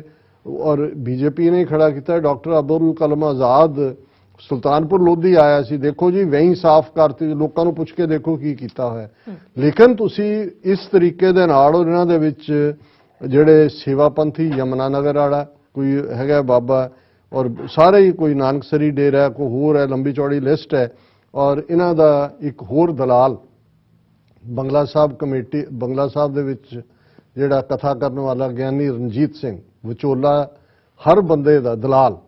ਇਹ ਜਦੋਂ ਜਥੇਦਾਰ ਪੰਜੋ ਦੇ ਪੰਜੋ ਆਉਂਦੇ ਸੀ, ਦਲਜੀਤ ਸਿੰਘ ਸ਼ਿਕਾਗੋ ਕੋਲ ਸ਼ਿਕਾਗੋ ਜਾਂਦੇ ਸੀ, ਜਿਹੜਾ ਬਾਅਦ ਦੇ ਵਿੱਚ ਮੋਰਲ ਟਰਪੀਚੂਡ ਦੇ ਥੱਲੇ ਜਿਹੜਾ ਉਹਨੂੰ ਤਨਖਾਹ ਵੀ ਲਾਈ ਗਈ ਮਜਬੂਰੀ ਵਾਸ। ਹੁਣ ਉਹ ਸਾਰਾ ਇੱਥੇ ਵੀ ਉਹਨਾਂ ਦੀ ਦਲਾਲੀ ਕਰਦਾ ਸੀ, ਕਿੱਥੇ ਲਿਜਾਣਾ ਹੈ, ਗੁਰਦੁਆਰੇ 'ਚ ਕੀ ਕਰਨਾ ਹੈ, ਸਾਰੇ ਹੱਥ ਕੀਤੇ ਹੋਏ ਨੇ। ਔਰ ਪਿੱਛੇ ਜੇ ਇੱਕ ਇਹਨਾਂ ਦੀ ਸਿਆਟਲ ਗੁਰਦੁਆਰਾ ਪੈਰੇਡ ਦੇ ਮੌਕੇ ਜਿਹੜਾ ਉਹ ਮੇਰੇ ਤੋਂ ਪਹਿਲਾਂ ਉਹਨੇ ਕਥਾ ਕੀਤੀ, ਉਹਨੂੰ ਸੱਦਿਆ ਹੋਇਆ ਸੀ, ਦੇ ਬਾਵਜੂਦ ਕਿ ਵੀ ਇਹ ਐਕਸਪੋਜ਼ਡ ਨੇ ਸਾਰੇ ਆਰਐਸਐਸ ਦੇ, ਤਾਂ ਮੈਂ ਤਾਂ ਫਿਰ ਜੋ ਕਹਿਣਾ ਸੀ ਆਪਣੀ, ਮੇਰੀ ਸਪੀਚ ਬਾਅਦ 'ਚ ਸੀ, ਬਾਅਦ ਉੱਥੇ ਬੈਠਾ ਹੀ ਭੁੜਕਦਾ ਰਿਹਾ ਉਹ ਕਿ। ਔਰ ਇੱਥੇ ਵੀ ਇੱਥੇ ਰਿਚਮੰਡ ਹਿੱਲ ਜਦੋਂ ਉਹਨੂੰ ਜਿਹੜਾ ਇੱਕ ਸਿੰਘ ਨੇ ਟੱਕਰ ਦਿੱਤੀ ਕਿ ਭਾਈ ਤੁਹਾਡਾ ਕੀ ਹੈ, ਤੇ ਧਮਕਾ ਕੇ ਗਿਆ ਕਿ ਤੂੰ ਦਿੱਲੀ ਆਈ, ਤੁਹਾਨੂੰ ਦੱਸਾਂਗਾ, ਇੰਡੀਆ ਆ ਕੇ ਦਿਖਾਓ। ਸੋ ਮਤਲਬ ਇਹ ਹੈ ਵੀ ਸਾਰੇ ਏਜੰਸੀਆਂ ਦੇ ਨਾਲ ਕੰਮ ਕਰਨ ਵਾਲੇ ਲੋਕ ਨੇ ਜਿਨ੍ਹਾਂ ਨੇ ਆਪਣਾ ਈਮਾਨ ਵੇਚਿਆ ਹੋਇਆ, ਬੇਜ਼ਮੀਰੇ ਲੋਕ, ਔਰ ਇਹ ਜਾ ਕੇ ਮੋਦੀ ਦੀ ਚਰਨ ਵੰਦਨਾ ਕਰ ਰਹੇ ਨੇ, ਉਹਦੇ ਕਸੀਦੇ ਪੜ੍ਹ ਰਹੇ ਨੇ ਕਿ ਜੀ ਦੇਖੋ ਤੁਸੀਂ ਬਾਲ ਦਿਵਸ, ਵੀਰ ਬਾਲ ਦਿਵਸ ਡਿਕਲੇਅਰ ਕਰਤਾ, ਤੁਸੀਂ ਬਲੈਕ ਲਿਸਟਾਂ ਖਤਮ ਕਰਤੀਆਂ, ਤੁਸੀਂ ਕਰਤਾਰਪੁਰ ਕੋਰੀਡੋਰ ਖੋਲ ਦਿੱਤਾ, ਔਰ ਇਹ ਜਿਹੜੇ 38 ਮੈਂਬਰਾਂ ਦਾ ਵਫਦ। ਔਰ ਫਿਰ ਬਾਕੀਆਂ ਨੂੰ ਦੱਸਣ ਲਈ ਜਦੋਂ ਸਿੱਖਾਂ ਨੇ ਉਹਨਾਂ ਨੂੰ ਕਨਫਰਟ ਕਰਨਾ, ਦੇਖੋ ਜੀ ਅਸੀਂ ਤਾਂ ਉਹਨਾਂ ਨੂੰ ਕਿਹਾ ਕਿ ਦਿੱਲੀ ਦੇ ਵਿੱਚ ਯੂਨੀਵਰਸਿਟੀ ਬਣਾਓ, ਬਾਲਾ ਸਾਹਿਬ 'ਚ ਮੈਡੀਕਲ ਤੇ ਨਰਸਿੰਗ ਕਾਲਜ ਬਣਾਓ, ਔਰ 47 ਦੀ ਵੰਡ ਨੂੰ ਲੈ ਕੇ ਜਿਹੜਾ ਕਤਲੇਆਮ ਹੋਇਆ ਉਹਦਾ ਮੈਮੋਰੀਅਲ ਤੁਸੀਂ ਦਿੱਲੀ 'ਚ ਬਣਾਓ। ਔਰ ਇਹਨਾਂ ਸਾਰਿਆਂ ਦਾ ਦਲਾਲਾਂ ਦਾ ਪਿਓ ਜਿਹੜਾ ਉਹ ਮਨਜਿੰਦਰ ਸਿਰਸਾ, ਉਹ ਨਾਲ ਉਹੀ ਕੋਆਰਡੀਨੇਟ ਕਰ ਰਿਹਾ। ਹੁਣ ਮਨਜਿੰਦਰ ਸਿਰਸਾ ਦਿੱਲੀ ਕਮੇਟੀ ਜਿਹੜੀ ਬਾਦਲ ਅਕਾਲੀ, ਹੁਣ ਤੁਸੀਂ ਇਹ ਤੋਂ ਅੰਦਾਜ਼ਾ ਲਾਓ ਵੀ ਇਹ ਗੱਲ ਕੱਲੀ ਇਹ ਨਹੀਂ ਹੈ ਕਿ ਵੀ ਕੁਹਾੜੀ ਦਾ ਦਸਤਾ ਬਣ ਗਿਆ ਨੇ, ਇਹ ਤਾਂ ਸਾਰਾ ਜੰਗਲ ਹੀ ਜਿਹੜਾ ਉਹਨਾਂ ਦਾ ਲਾਇਆ ਹੋਇਆ। ਉਹ ਤਾਂ ਐਂ ਲੱਗਦਾ ਹੈ ਵੀ ਜਿਵੇਂ ਇਹ ਦੇਖਣਾ ਪਏਗਾ ਕੀ ਹੈ। ਔਰ ਅਸੀਂ ਇਹੀ ਕਾਲ ਇਸ ਤਰ੍ਹਾਂ ਹੀ ਦੇਣਾ ਚਾਹੁੰਦੇ ਹਾਂ ਕਿਉਂਕਿ ਇਹਨਾਂ ਸਾਰਿਆਂ ਦੀਆਂ ਪਿਕਚਰ ਸਾਹਮਣੇ ਨੇ, ਨਾਂ ਸਾਹਮਣੇ। ਅੱਗੇ ਤਾਂ ਹੁੰਦਾ ਨਾ ਕਿਸੇ ਨੂੰ ਕਹੋ ਜੀ ਫਲਾਣਾ ਇਵੇਂ ਆ, ਉਹ ਕਹਿੰਦੇ ਜੀ ਕੋਈ ਸਬੂਤ, ਹੁਣ ਕੋਈ ਸਬੂਤ ਤਾਂ ਨਹੀਂ ਚਾਹੀਦਾ, ਪਿਕਚਰਸ ਦੱਸ ਰਹੀਆਂ। ਔਰ ਟਾਈਮਿੰਗ ਜਾ ਕੇ ਇਹ ਕਹਿਣਾ ਇਹ ਚਾਹੁੰਦੇ ਨੇ ਵੀ ਸਿੱਖਾਂ ਨੂੰ, ਮਤਲਬ ਤੁਸੀਂ ਦੇਖੋ ਵੀ ਬਿਨਾਂ ਇਹਨਾਂ ਦੇ ਮੁੰਡਨ ਕੀਤਿਆਂ ਇਹ ਸਾਰੇ ਹਿੰਦੂ ਬਣਾ ਲੈਣੇ ਉਹਨਾਂ ਨੇ। ਇਹੀ ਹਿੰਦੂਤਵਾ ਦੀ ਆਈਡੀਓਲੋਜੀ ਹੈ। ਇਹ ਕੋਈ ਜ਼ਰੂਰੀ ਤਾਂ ਨਹੀਂ ਹੁੰਦਾ ਕਿ ਵੀ ਕਿਸੇ ਨੂੰ ਜਦੋਂ ਅਸੀਂ ਇਹ ਕਹਿੰਦੇ ਹਾਂ, ਹੁਣ ਜਦੋਂ ਮਹਾਰਾਜਾ ਦਲੀਪ ਸਿੰਘ ਨੂੰ ਈਸਾਈ ਬਣਾਇਆ ਉਹਨਾਂ ਨੇ, ਉਹਦਾ ਨਾਂ ਤਾਂ ਨਹੀਂ ਬਦਲਿਆ। ਉਹ ਪੱਗ ਵੀ ਬੰਨ੍ਹਦਾ ਸੀ, ਉਹਨੂੰ ਕਹਿ ਤੂੰ ਇਵੇਂ ਹੀ ਰਹਿ, ਬਸ ਤੂੰ ਇਹ ਈਸਾਈ ਹੋ ਆ ਕੇ ਤੂੰ ਇਹ ਕਹਿ ਕੇ ਮੈਂ ਆ ਗਿਆ ਜੀਸਸ ਦੀ ਸ਼ਰਨ। ਸੋ ਉਹਨਾਂ ਨੇ ਇਹ ਐਨਕਰੇਜ ਕੀਤਾ ਕਿ ਕੋਈ ਇਵੇਂ ਹੀ ਕਾਮਰੇਡ, ਹੁਣ ਹਰਕਿਸ਼ਨ ਸਿੰਘ ਸੁਰਜੀਤ ਤੋਂ ਲੈ ਕੇ ਜਗਜੀਤ ਸਿੰਘ ਆਨੰਦ ਤੱਕ ਸਾਰੇ ਕਾਮਰੇਡਾਂ ਦੇ ਕੇਸ ਦਾੜੀਆਂ ਸੀ। ਰੱਬ 'ਚ ਵੀ ਸਿੱਖੀ 'ਚ ਤਾਂ ਛੱਡੋ, ਉਹਨਾਂ ਦਾ ਰੱਬ 'ਚ ਵੀ ਯਕੀਨ ਨਹੀਂ ਸੀ। ਔਰ ਇੱਕ ਸਟੇਜ ਤੇ ਦਰਸ਼ਨ ਸਿੰਘ ਕੈਨੇਡੀਅਨ ਵਰਗੇ ਜਿਹੜੇ ਸਿਰਗੁੰਮ ਸੀ, ਉਹਨਾਂ ਦੇ ਜਿਹੜੇ ਆਕਾ ਨੇ ਮਾਸਕੋ ਔਰ ਪੀਕਿੰਗ 'ਚ ਬੈਠੇ ਹੁੰਦੇ, ਉਹਨਾਂ ਨੇ ਕਿਹਾ ਨਾ ਨਾ ਨਾ, ਜੇ ਤੁਸੀਂ ਸਿੱਖਾਂ ਨੂੰ ਧੋਖਾ ਦੇਣਾ ਜਾਂ ਦੂਜਾ ਰੱਖਣਾ ਫਿਰ ਇਹ ਕੇਸਦਾੜੀ ਨਹੀਂ ਬਣਾਉਣੀ, ਪੱਗਾਂ ਬੰਨ੍ਹ ਕੇ ਰੱਖੋ। ਸੋ ਸਭ ਦੇ ਤੁਹਾਨੂੰ ਇਹ ਕਾਮਰੇਡ ਜਿੰਨੇ ਹੁਣ ਵੀ ਆ ਕਿਸਾਨ ਯੂਨੀਅਨ ਵਾਲਿਆਂ ਦੇ ਵੀ ਅਸੀਂ ਗੱਲ ਕਰਾਂਗੇ, ਕਾਮਰੇਡ ਸਾਰਿਆਂ ਦੇ ਦਾੜੀਆਂ ਕੇਸਾਂ ਤੇ ਸਿਰਾਂ ਤੇ ਪੱਗਾਂ ਨੇ, ਕਿਉਂਕਿ ਜੇ ਉਹ ਉਵੇਂ ਹੋ ਜਾਣ ਫਿਰ ਤਾਂ ਧੋਖਾ ਦੇ ਹੀ ਨਹੀਂ। ਸੋ ਇਹੀ ਜਿਹੜੇ ਅੱਜ ਬੀਜੇਪੀ ਦੇ ਸਾਰਾ ਜਿਹੜੇ ਲਾਣਾ ਇਕੱਠਾ ਕੀਤਾ ਇਹਨਾਂ ਦਾ ਜ਼ਮੀਰ ਫਰੋਸ਼ਾਂ ਦਾ, ਇਹ ਇਵੇਂ ਹੀ ਰਹਿਣਗੇ। ਕਿਰਪਾਨਾਂ ਵੀ ਉੱਤੋਂ ਦੀ ਜਥੇਦਾਰ ਕੋਈ ਦੂਜਾ ਤੀਜਾ, ਪਰ ਇਹ ਅਲਟੀਮੇਟਲੀ ਹਿੰਦੂਤਵਾ ਦੇ ਉਸ ਸਾਰੇ ਹੀ ਕਾਰਵਾਂ ਦਾ ਹਿੱਸਾ ਨੇ ਜਿਹੜੇ ਕਿ ਬੇਜ਼ਮੀਰੇ ਲੋਕਾਂ ਦਾ। ਔਰ ਇਹਨਾਂ ਤੋਂ ਸਾਨੂੰ ਇਹਨਾਂ ਦੀ ਸ਼ਨਾਖਤ ਵੀ ਔਰ ਇਹਨਾਂ ਦਾ ਬਾਈਕਾਟ ਕਰਨ ਦੀ ਲੋੜ ਵੀ ਹੈ, ਇਹਨਾਂ ਨੂੰ ਕਨਫਰੰਟ ਕਰਨ ਦੀ। ਜੀ ਰਾਜ ਸਾਹਿਬ, ਤੁਹਾਡਾ ਬਹੁਤ ਬਹੁਤ ਧੰਨਵਾਦ। ਸੋ ਅਥਰੇ ਨੇ ਬ੍ਰੇਕ ਵਿਊਅਰਸ, ਤੁਸੀਂ ਨੀਚੇ ਤਰ੍ਹਾਂ ਬਣੇ ਰਹਿਣਾ। ਮਿਲਦੇ ਹਾਂ ਛੋਟੇ ਜਿਹੇ ਵਕਫੇ ਤੋਂ ਬਾਅਦ।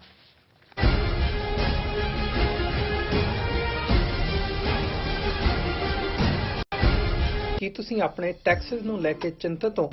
ਤੁਸੀਂ ਆਪਣੀ ਕਮਾਈ ਲਈ ਮਿਹਨਤ ਕਰਦੇ ਹੋ, ਭਾਵੇਂ ਤੁਸੀਂ ਨੌਕਰੀ ਵਿੱਚ ਹੋਵੋ ਜਾਂ ਆਪਣਾ ਬਿਜ਼ਨਸ ਚਲਾਉਂਦੇ ਹੋ। ਜਦੋਂ ਟੈਕਸ ਭਰਨ ਦਾ ਸਮਾਂ ਆਉਂਦਾ ਹੈ ਤਾਂ ਤੁਹਾਨੂੰ ਇੱਕ ਭਰੋਸੇਯੋਗ ਟੈਕਸ ਅਕਾਊਂਟੈਂਟ ਦੀ ਲੋੜ ਹੈ, ਜੋ ਟੈਕਸ ਬੈਲੈਂਸ ਦਾ ਤੁਹਾਡੇ ਪੱਖ ਵਿੱਚ ਜਾਣਾ ਯਕੀਨੀ ਬਣਾਵੇ। ਸਿਆਟਲ ਦੀ ਜਾਣੀ ਪਛਾਣੀ company accurate accountants and taxes ਤੁਹਾਡੀ ਸੇਵਾ ਵਿੱਚ ਹਾਜ਼ਰ ਹੈ। ਅਸੀਂ ਹਰ ਤਰ੍ਹਾਂ ਦੇ ਟੈਕਸ ਭਰਨ ਵਿੱਚ ਤੁਹਾਡੀ ਮਦਦ ਕਰਾਂਗੇ। ਟੈਕਸ ਸੰਬੰਧੀ ਕਿਸੇ ਵੀ ਤਰ੍ਹਾਂ ਦੇ ਸਵਾਲ ਲਈ ਅੱਜ ਹੀ ਸਾਡੇ ਤੱਕ ਪਹੁੰਚ ਕਰੋ। Accurate accountants and Texas.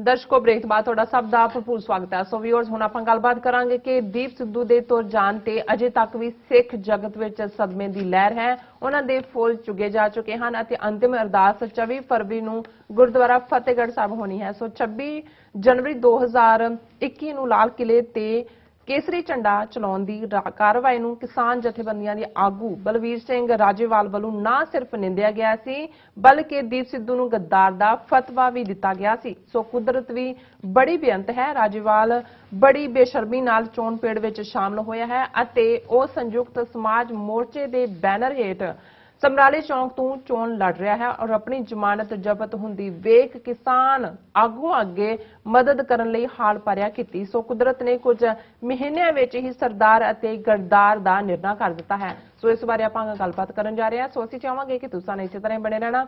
ਦੇਖਣ ਸੁਣਨੇ ਜਾਂ ਲਿਖਣ ਲਈ ਤੁਹਾਡਾ ਸਭ ਦਾ ਬਹੁਤ ਬਹੁਤ ਧੰਨਵਾਦ। ਜੀ ਡਾਕਟਰ ਸਾਹਿਬ, ਕੀ ਕਹਿਣਾ ਚਾਹੋਗੇ? ਦੇਖੋ, ਬਹੁਤ ਵਾਰ ਜਦੋਂ ਅਸੀਂ ਵਕਤ ਦੀ ਗੱਲ ਕਰਦੇ ਹਾਂ ਔਰ ਅਕਸਰ ਵਕਤ ਕਾਲ ਇਹ ਐਸੇ ਲਫ਼ਜ਼ ਨੇ ਜਿਹਦੇ ਨਾਲ ਕਈ ਕੁਝ ਜੁੜਿਆ ਹੁੰਦਾ ਹੈ। ਅੱਛਾ, ਅਸੀਂ ਇਹ ਵੀ ਕਹਿੰਦੇ ਹਾਂ ਕਿ time is a great healer. ਵੱਡੇ ਵੱਡੇ ਸਦਮੇ ਘਾਉ ਵਿਛੋੜੇ ਹੁੰਦੇ ਨੇ, ਵਕਤ ਦੇ ਨਾਲ ਅਸੀਂ ਉਹਨਾਂ ਨੂੰ ਭੁੱਲਣਾ ਸ਼ੁਰੂ ਕਰ ਦਿੰਦੇ ਹਾਂ, ਜ਼ਿੰਦਗੀ ਫਿਰ ਤੁਰਨ ਲੱਗ ਪੈਂਦੀ ਹੈ।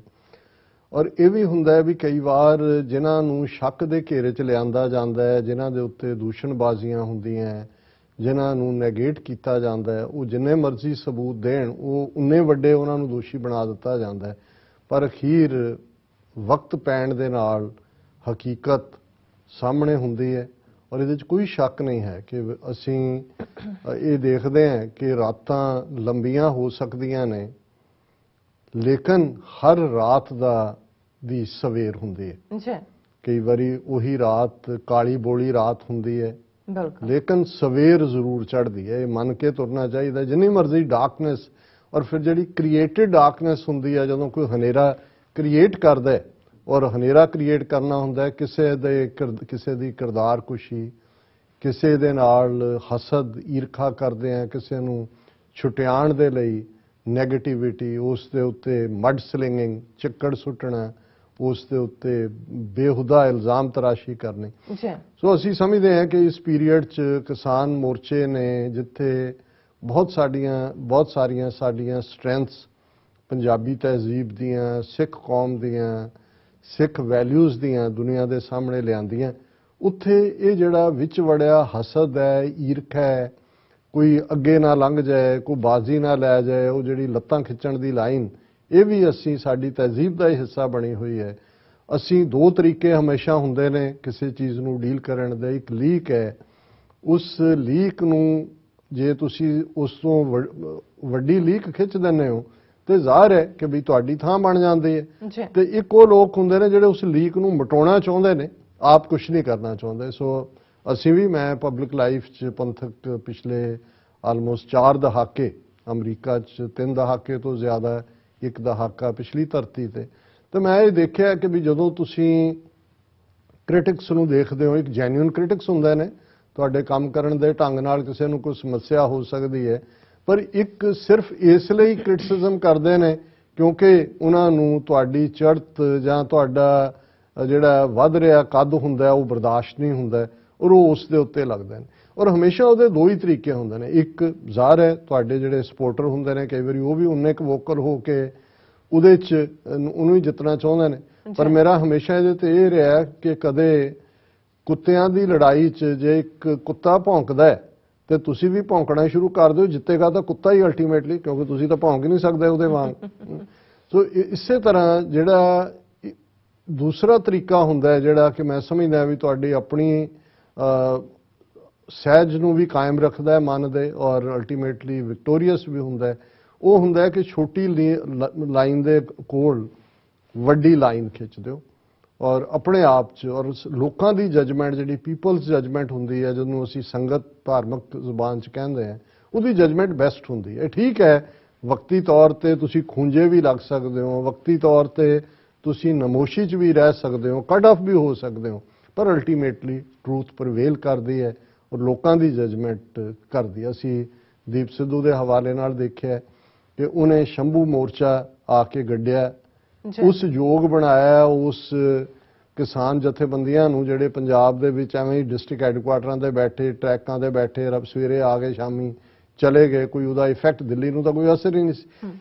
ਸ਼ੰਭੂ ਤੋਂ ਸਿੰਘੂ ਤੱਕ ਕਿਵੇਂ ਉਸ ਮੋਰਚੇ ਨੂੰ ਪਹੁੰਚਾਇਆ, ਔਰ ਜਿਉਂ ਹੀ ਉਹ ਪਹੁੰਚਿਆ, ਹੁਣ ਜਿਹੜੇ ਉੱਥੇ ਬੈਠੇ ਪੰਜਾਬ ਦੇ ਲਿਮਿਟਿਡ ਜਿਨ੍ਹਾਂ ਦੀ ਅਗਵਾਈ ਜ਼ਾਹਰ ਹੈ ਕਿ ਭਾਈ ਰਾਜੇਵਾਲ ਜਿਹੜਾ ਉਹ ਕਰ ਰਿਹਾ ਸੀ, ਬਲਬੀਰ ਸਿੰਘ ਰਾਜੇਵਾਲ, ਬਾਕੀ ਵੀ ਕੋਈ ਉਗਰਾਹਾਂ, ਕੋਈ ਦੂਜੇ 22, 32, 42 ਇਹਨਾਂ ਦੀ ਗਿਣਤੀ ਵੀ ਵੱਧਦੀ ਰਹੀ ਹੈ। ਔਰ ਉਹਨਾਂ ਨੇ ਦੇਖਿਆ ਵੀ ਇਹ ਯੰਗ ਨੌਜਵਾਨ ਸਾਰੇ ਜਿਹੜੇ ਨੇ, ਜਿਹੜੇ ਦੀਪ ਸਿੱਧੂ ਨੂੰ ਜਾਂ ਫॉर दैट ਰੀਜ਼ਨ ਦੂਸਰਿਆਂ ਨੂੰ ਵੀ ਫੋਲੋ ਕਰ ਰਹੇ ਨੇ ਕਿ ਵੀ ਇਹ ਤਾਂ ਸਾਡੇ ਲਈ ਖਤਰਾ ਨੇ।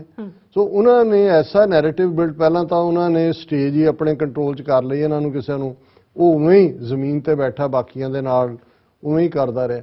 ਲੇਕਿਨ ਹੁਣ ਤੁਸੀਂ ਜਦੋਂ ਬੈਠੇ ਨੇ ਪ੍ਰੋਗਰਾਮ ਤਾਂ ਤੁਹਾਨੂੰ ਦੇਣਾ ਪੈਣਾ ਸੀ, ਪ੍ਰੋਗਰਾਮ ਟਰੈਕਟਰ ਆ ਜਾਣ ਦੂਜੇ।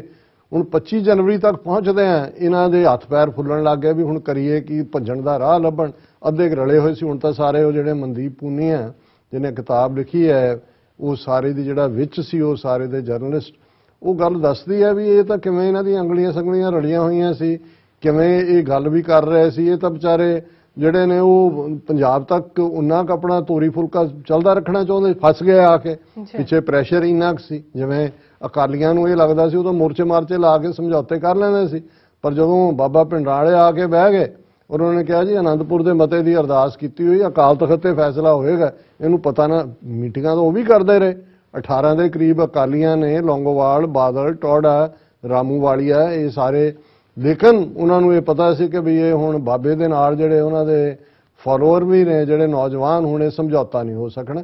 ਤੇ ਸਰਕਾਰ ਨੂੰ ਵੀ ਲੱਗਾ ਵੀ ਕੀ ਹੈ ਫਿਰ ਜੋ ਜੂਨ 84 ਚ ਹੁੰਦਾ ਉਹਦਾ ਨਤੀਜਾ ਸੀ। ਸੋ ਇਹ ਕਿਸਾਨ, ਇਹ ਜਿਹੜੇ ਇਹਨਾਂ ਦੇ ਲੀਡਰ ਬਿਲਕੁਲ ਹਲਕੇ, ਔਰ ਜਿਹੜੇ ਛੋਟੇ ਭਾਂਡੇ 'ਚ ਵੱਡੀ ਚੀਜ਼, ਇੰਨੀ ਰੈਕਗਨੀਸ਼ਨ ਦੁਨੀਆ ਭਰ 'ਚ, ਰਾਜੇਵਾੜ ਦੂਜੇ ਜਦੋਂ ਬਹਿਣ ਤੇ 50 ਮਾਈਕ ਸਾਹਮਣੇ ਆ ਗਏ, ਔਰ ਦੂਜੇ ਟੁੱਟੀ ਫੁੱਟੀ ਹਿੰਦੀ ਬੋਲ ਰਹੇ ਨੇ, ਅੰਗਰੇਜ਼ੀ ਦੀਆਂ ਵੀ ਲੱਤਾਂ ਨਾਲ ਤੋੜ ਰਹੇ, ਪਰ ਉਹ ਸਮਝਦੇ ਸੀ ਵੀ ਅਸੀਂ ਤਾਂ ਸਟੇਟਸਮੈਨ ਬਣ ਗਏ ਔਰ ਅਸੀਂ ਜਿਵੇਂ ਸਾਡੀ ਬੜੀ ਤਾਕਤ। ਸੋ ਮੁੱਖ ਦੀ ਗੱਲ, ਇਹਨਾਂ ਨੇ ਨਾ ਸਿਰਫ ਇਸ ਨੌਜਵਾਨੀ ਨੂੰ ਪਾਸੇ ਕੀਤਾ ਇਹ ਸਾਰੇ ਤੋਂ 26 ਜਨਵਰੀ ਤੋਂ ਬਾਅਦ, ਜਿਵੇਂ ਬਦਨਾਮੀ ਜੀ ਉਹ ਸਾਰਿਆਂ ਨੂੰ ਦੀਪ ਸਿੱਧੂ ਦੇ ਖਾਤੇ 'ਚ ਪਾ, ਔਰ ਗੱਦਾਰ ਦਾ ਲੇਬਲ, ਔਰ ਸਾਰੇ ਈਵਨ ਮਾਰਨ ਤੱਕ ਜਾਣ ਦੀ ਲਾਈਨ, ਜਿਵੇਂ ਇਹਨਾਂ ਨੇ ਲਿੰਚ ਕਰਨ ਦੀ ਲਾਈਨ ਸੀ ਜਿੱਥੋਂ ਕਿ ਉਹ ਨਿਕਲਿਆ ਬੜੀ ਆਪਣੀ ਚੁਸਤੀ ਦੇ ਨਾਲ।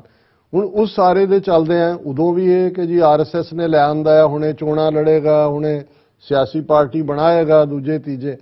ਹੁਣ ਤੁਸੀਂ ਦੇਖੋ ਕਿ ਭਾਈ ਅਸੀਂ 26 ਜਨਵਰੀ ਤੋਂ ਗੱਲ ਕਰਦੇ ਹਾਂ 2021 ਤੋਂ, ਜੀ ਔਰ ਹੁਣ ਅਸੀਂ ਫਰਵਰੀ ਦੇ ਵਿੱਚ ਦੇਖ ਰਹੇ ਹਾਂ ਕਿ ਇਸ 11 ਮਹੀਨੇ ਦੇ ਜਾਂ 12-13 ਮਹੀਨੇ ਦੇ ਪੀਰੀਅਡ ਨੇ, 13 ਮਹੀਨੇ ਆਲਮੋਸਟ, ਕਿਵੇਂ ਦੁੱਧ ਦਾ ਦੁੱਧ ਪਾਣੀ ਦਾ ਪਾਣੀ ਕਰ ਦਿੱਤਾ ਹੈ। ਬੇਸ਼ੱਕ ਦੀਪ ਸਿੱਧੂ ਚਲਾ ਗਿਆ ਦੁਨੀਆ ਤੋਂ, ਨਾ ਉਹਨੇ ਕੋਈ ਪੋਲੀਟੀਕਲ ਪਾਰਟੀ ਬਣਾਈ, ਜੀ ਨਾ ਉਹਨੇ ਕੋਈ ਬੀਜੇਪੀ ਜਾਂ ਕਿਸੇ ਨੂੰ ਮਫਾਦ ਪਹੁੰਚਾਇਆ। ਠੀਕ ਹੈ, ਉਸ ਜੋ ਇਹਨਾਂ ਨੇ ਉਹਨੇ 4-5 ਮਹੀਨੇ ਜੇਲ੍ਹ ਜ਼ਰੂਰ ਕੱਟੀ, ਬਾਹਰ ਆਇਆ, ਇਹ ਸਾਰੇ ਨੂੰ ਵੀ ਦੇਖਿਆ, ਆਪਣਿਆਂ ਨੇ ਵੀ ਸਾਥ ਛੱਡਿਆ, ਮੜ ਚਲਾ ਗਿਆ ਥੋੜੀ ਦੇਰ ਲਈ ਬੰਬੇ, ਕੰਮ ਮੁਕਾ ਕੇ ਵਾਪਸ ਆਇਆ, ਜਿਹੜਾ ਵਾਰਿਸ ਪੰਜਾਬ ਦੇ ਬਣਾ ਕੇ ਪੰਜਾਬ ਦੀ ਨਬਜ਼ ਨੂੰ ਸਮਝਣਾ ਚਾਹਿਆ, ਔਰ ਅਖੀਰਲੇ ਵਕਤ ਤੱਕ ਪਹੁੰਚਦਿਆਂ ਉਹਨਾਂ ਨੇ ਜਿਵੇਂ ਸਿੱਖ ਸੋਵਰਨਿਟੀ ਦੇ ਲਈ ਫਿਰ ਆਪਣੀ ਆਵਾਜ਼ ਬੁਲੰਦ ਕੀਤੀ। ਅਸੀਂ ਪਿਛਲੇ 3 ਦਿਨ ਤੋਂ ਗੱਲ ਕਰ ਰਹੇ। ਹੁਣ ਦੂਸਰਾ ਪਾਸਾ ਟਾਈਮ ਦਾ, ਵਕਤ ਦਾ, ਜਸਟਿਸ ਦੇਖੋ, ਉਹੀ 32-42 ਜਥੇਬੰਦੀਆਂ ਦਾ ਰਾਜੇਵਾਲ ਜਿਹੜਾ ਫਤਿਹ ਮਾਰਚ ਦੇ ਨਾਂ ਥੱਲੇ ਦਿੱਲੀੋਂ ਸ਼ੰਭੂ ਤੇ ਸ਼ੰਭੂ ਤੋਂ ਪੰਜਾਬ, ਤੇ ਉਹਨਾਂ ਨੂੰ ਇਹ ਲੱਗਦਾ ਸੀ ਕਿ ਭਾਈ ਹੁਣ ਤਾਂ ਅਸੀਂ ਹੁਣ ਆਪਣੀਆਂ ਪੋਲੀਟੀਕਲ ਐਸਪੀਰੇਸ਼ਨਸ, ਔਰ ਖੁਦ ਇਹ ਮੰਨਣ ਚ ਆਇਆ ਕਿ ਕਿਵੇਂ ਇੱਕ ਪਾਸੇ ਤਾਂ ਕਿਸਾਨ ਜਥੇਬੰਦੀਆਂ ਨੂੰ ਦੱਸਿਆ ਹੋਇਆ ਜੀ ਨਹੀਂ ਅਸੀਂ ਕੋਈ ਸਿਆਸਤ 'ਚ ਨਹੀਂ, ਕੋਈ ਪਾਰਟੀ ਨਹੀਂ ਬਣਾਉਣੀ, ਮੌਕੇ ਤੇ ਫਿਰ ਉਹ ਕੇਜਰੀਵਾਲ ਦੇ ਨਾਲ ਨੈਗੋਸ਼ੀਏਟ ਕਰ ਰਿਹਾ, ਚੀਫ ਮਿਨਿਸਟਰ ਫੇਸ ਅਚਕਨ, ਤੇ ਉਹਨੇ ਵੀ ਆਪਣਾ ਚੂੜੀਦਾਰ ਪਜਾਮਾ, ਭੀੜੀ ਕੀ ਉਹਨੂੰ ਕਹਿੰਦੇ ਨੇ, ਭੀੜੀ ਪਹੁੰਚੀ ਵਾਲਾ ਸਵਾਲਿਆ। ਕੇਜਰੀਵਾਲ ਨੇ ਵੀ ਦੇਖਿਆ ਕਿ ਵੀ ਇਹੀ ਤਾਕਤ, ਉਹ ਤਾਂ ਲਾਲਾ ਬਾਣੀਆ ਦਿੱਲੀ ਦਾ, ਹਰਿਆਣੇ ਦਾ, ਉਹਨੇ ਦੇਖਿਆ ਕਿ ਵੀ ਇਹਨੂੰ ਕਿਵੇਂ ਕਰਨਾ, ਉਹਨੇ ਡਿਲੇ ਵੀ ਕਰੀ ਗੱਲ। ਸੋ ਜਿਹੜਾ ਕੇਜਰੀਵਾਲ, ਜਿਹੜਾ ਇਹ ਰਾਜੇਵਾਲ ਸਾਰਿਆਂ ਨੂੰ ਧੋਖਾ ਦੇ ਕੇ ਆਪਣਾ ਇੱਧਰ ਕਰ ਰਿਹਾ ਸੀ, ਉਹਨੇ ਕੇਜਰੀਵਾਲ ਨੇ ਠਿੱਬੀ ਲਾ ਦਿੱਤੀ। ਅਖੀਰ ਜਾ ਕੇ ਉਹਨੇ ਕਿਹਾ ਜੀ ਆਹ 15-16 ਸੀਟਾਂ ਜੇ ਅਨਾਉਂਸ ਨਹੀਂ ਕੀਤੀਆਂ ਤੇ ਇਹ ਤੂੰ ਕਰ ਲੈ। ਫਿਰ ਉਹਨੂੰ ਲੱਗਾ ਵੀ ਨਹੀਂ, ਫਿਰ ਆਪਣੀ ਪਾਰਟੀ ਸੰਯੁਕਤ ਸਮਾਜ ਕੀ ਮੋਰਚਾ ਕੇ ਕੀ ਬਣਾ ਰਿਹਾ। ਜੀ ਮੁੱਕਦੀ ਗੱਲ ਅੱਜ ਹਾਲ ਇਹ ਹੈ ਵੀ ਨਾ ਤਾਂ ਉਹ ਜਿਹੜਾ ਮੋਰਚਾ ਬਣਾਇਆ, ਉਹ ਤੁਸੀਂ ਜਦੋਂ ਪੰਜਾਬ ਦੀ ਡਿਸਕਸ਼ਨ ਵੀ ਕਰਦੇ ਹੋ ਕਿਤੇ ਉਹਨਾਂ ਦੀ ਹੋਂਦੀ ਨਹੀਂ ਹੈ। ਦੂਸਰੇ ਪਾਸੇ ਈਵਨ ਚੋਣ ਕਮਿਸ਼ਨ ਨੇ ਵੀ ਉਹਨੂੰ ਰੈਕਗਨਾਈਜ਼ ਨਹੀਂ ਕੀਤਾ, ਖੁਦ ਵੀ ਇਹ ਸਮਰਾਲਾ ਸੀਟ ਤੋਂ ਖੜਾ ਹੈ। ਔਰ ਹਾਲਾਤ ਇਹ ਨੇ, ਹੁਣ ਜਦੋਂ ਦੀਪ ਸਿੱਧੂ ਇਸ ਦੁਨੀਆ ਤੋਂ ਚਲਿਆ ਗਿਆ, ਕੱਲ ਹੀ ਸਮਰਾਲੇ 'ਚ ਵੱਡਾ ਇੱਕ ਕੈਂਡਲ ਮਾਰਚ ਨੌਜਵਾਨਾਂ ਨੇ ਕੱਢਿਆ, ਕਹਿੰਦੇ ਹੋਰ ਤਾਂ ਹੋਏ ਨਾ ਹੋਏ, ਇਹਦੀ ਜ਼ਮਾਨਤ ਜ਼ਰੂਰ ਜ਼ਬਤ ਕਰਾਉਣੀ ਆ ਰਾਜੇਵਾਲ ਦੀ। ਉਹ ਤਾਂ ਵੈਸੇ ਹੀ ਜਿਹੜਾ ਉਹ ਜਾ ਰਿਹਾ।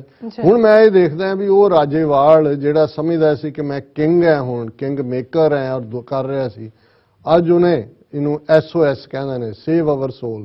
ਐਸੇ SOS ਸੱਚੋ ਸੱਚ ਵੀ ਹੈ, ਸੇਵ ਅਵਰ ਸੋਲ ਜਦੋਂ ਡੁੱਬ ਰਿਹਾ ਹੁੰਦਾ ਨਾ ਉਹ ਫਾਈਨਲ, ਅੱਜ ਉਹਨੇ ਅਪੀਲ ਕੀਤੀ ਹੈ ਕਿ ਭਾਈ ਇਸ ਸਾਰੀਆਂ ਬਾਕੀ ਕਿਸਾਨ ਜਥੇ, ਉਸ ਬਾਕੀ ਵੀ ਛੱਡ ਗਏ, ਉਹਨਾਂ ਨੇ ਵੀ ਦੇਖਿਆ ਕਿ ਵੀ ਕੀ ਹੈ, ਕਿ ਆ ਜਾਓ ਬਚਾ ਲਓ ਮੈਨੂੰ, ਆ ਕੇ ਮਦਦ ਕਰੋ, ਇਹ ਸਾਡੇ ਵਕਾਰ ਦਾ ਸਵਾਲ ਹੈ, ਖੇਤੀਬਾੜੀ ਦੇ ਸਾਡੇ ਕਿਸਾਨ ਯੂਨੀਅਨਾਂ ਦੇ ਵਕਾਰ ਦਾ ਸਵਾਲ ਹੈ।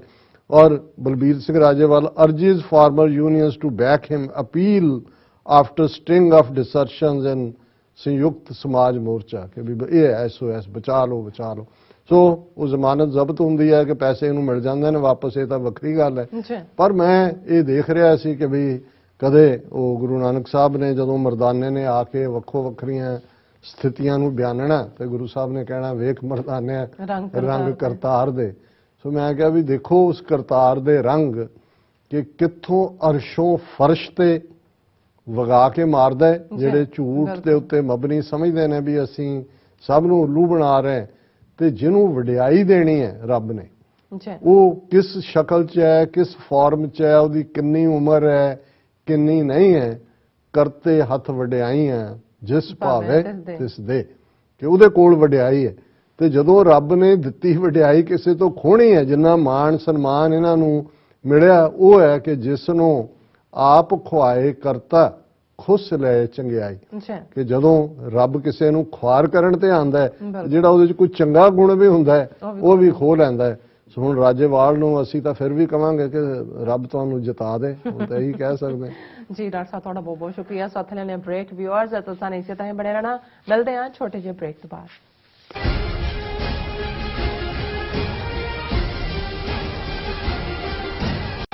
ਕੀ ਤੁਹਾਨੂੰ 30, 40 ਜਾਂ 50 ਦਿਨ ਵੇਟ ਕਰਨੀ ਪੈ ਰਹੀ ਹੈ ਤੁਹਾਡੇ ਚੈੱਕ ਲਈ?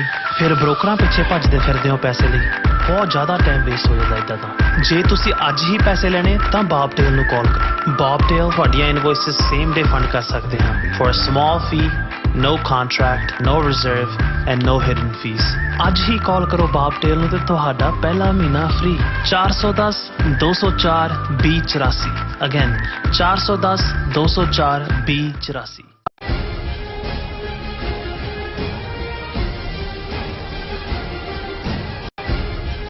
Viewers welcome back on programme. So viewers ਹੁਣ ਆਪਾਂ ਗੱਲਬਾਤ ਕਰਨ ਜਾ ਰਹੇ ਹਾਂ ਯੂਪੀ ਦੇ ਹਵਾਲੇ ਨਾਲ ਕਿ ਯੂਪੀ ਦੇ ਮੁੱਖ ਮੰਤਰੀ ਯੋਗੀ ਆਦਿੱਤਿਆਨਾਥ ਨੇ ਹਿਜਾਬ ਦੇ ਮੁੱਦੇ ਤੇ ਆਪਣੀ ਮੁਸਲਮਾਨਾਂ ਪ੍ਰਤੀ ਨਫ਼ਰਤ ਦਾ ਪ੍ਰਗਟਾਵਾ ਕੀਤਾ ਹੈ ਔਰ ਯੋਗੀ ਦਾ ਕਹਿਣਾ ਹੈ ਕਿ ਕੋਈ ਵੀ ਮੁਸਲਮਾਨ ਔਰਤ ਹਿਜਾਬ ਨਹੀਂ ਪਹਿਨਣਾ ਚਾਹੁੰਦੀ ਉਸ ਨੂੰ ਹਿਜਾਬ ਪਹਿਨਣ ਲਈ ਮਜਬੂਰ ਕੀਤਾ ਜਾਂਦਾ ਹੈ। ਇਸ ਬਾਰੇ ਆਪਾਂ ਗੱਲਬਾਤ ਕਰਨ ਜਾ ਰਹੇ ਹਾਂ। ਸੋ ਅਸੀਂ ਚਾਹਾਂਗੇ ਕਿ ਤੁਸੀਂ ਇਸੇ ਤਰ੍ਹਾਂ ਬਣੇ ਰਹਿਣਾ, ਦੇਖਣ ਸੁਣਨ ਜਾਂ ਲਿਖਣ ਲਈ ਤੁਹਾਡਾ ਸਭ ਦਾ ਬਹੁਤ ਬਹੁਤ ਧੰਨਵਾਦ ਜੀ। ਡਾਕਟਰ ਸਾਹਿਬ ਕੀ ਵਿਚਾਰਾਂ ਨੇ?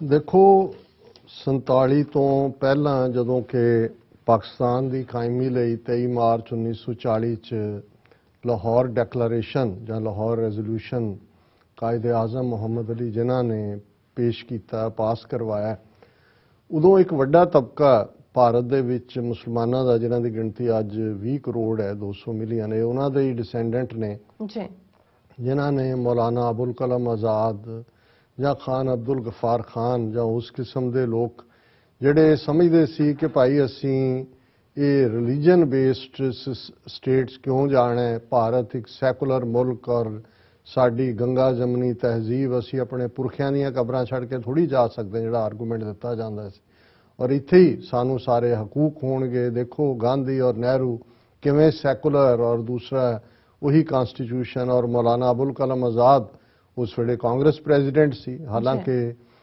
ਕਾਇਦੇ ਆਜ਼ਮ ਉਹਦੇ ਨਾਲ ਹੱਥ ਮਿਲਾਉਣ ਤੋਂ ਇਨਕਾਰੀ ਸੀ। ਉਹਨਾਂ ਨੂੰ ਕਹਿੰਦੇ ਸੀ ਕਿ ਕਾਂਗਰਸ ਪੋਸਟਰ ਬॉय ਕਿ ਵੀ ਉਹਨਾਂ ਦਾ ਹੀ ਇਹ ਦੁਮ ਛੱਲਾ ਹੈ।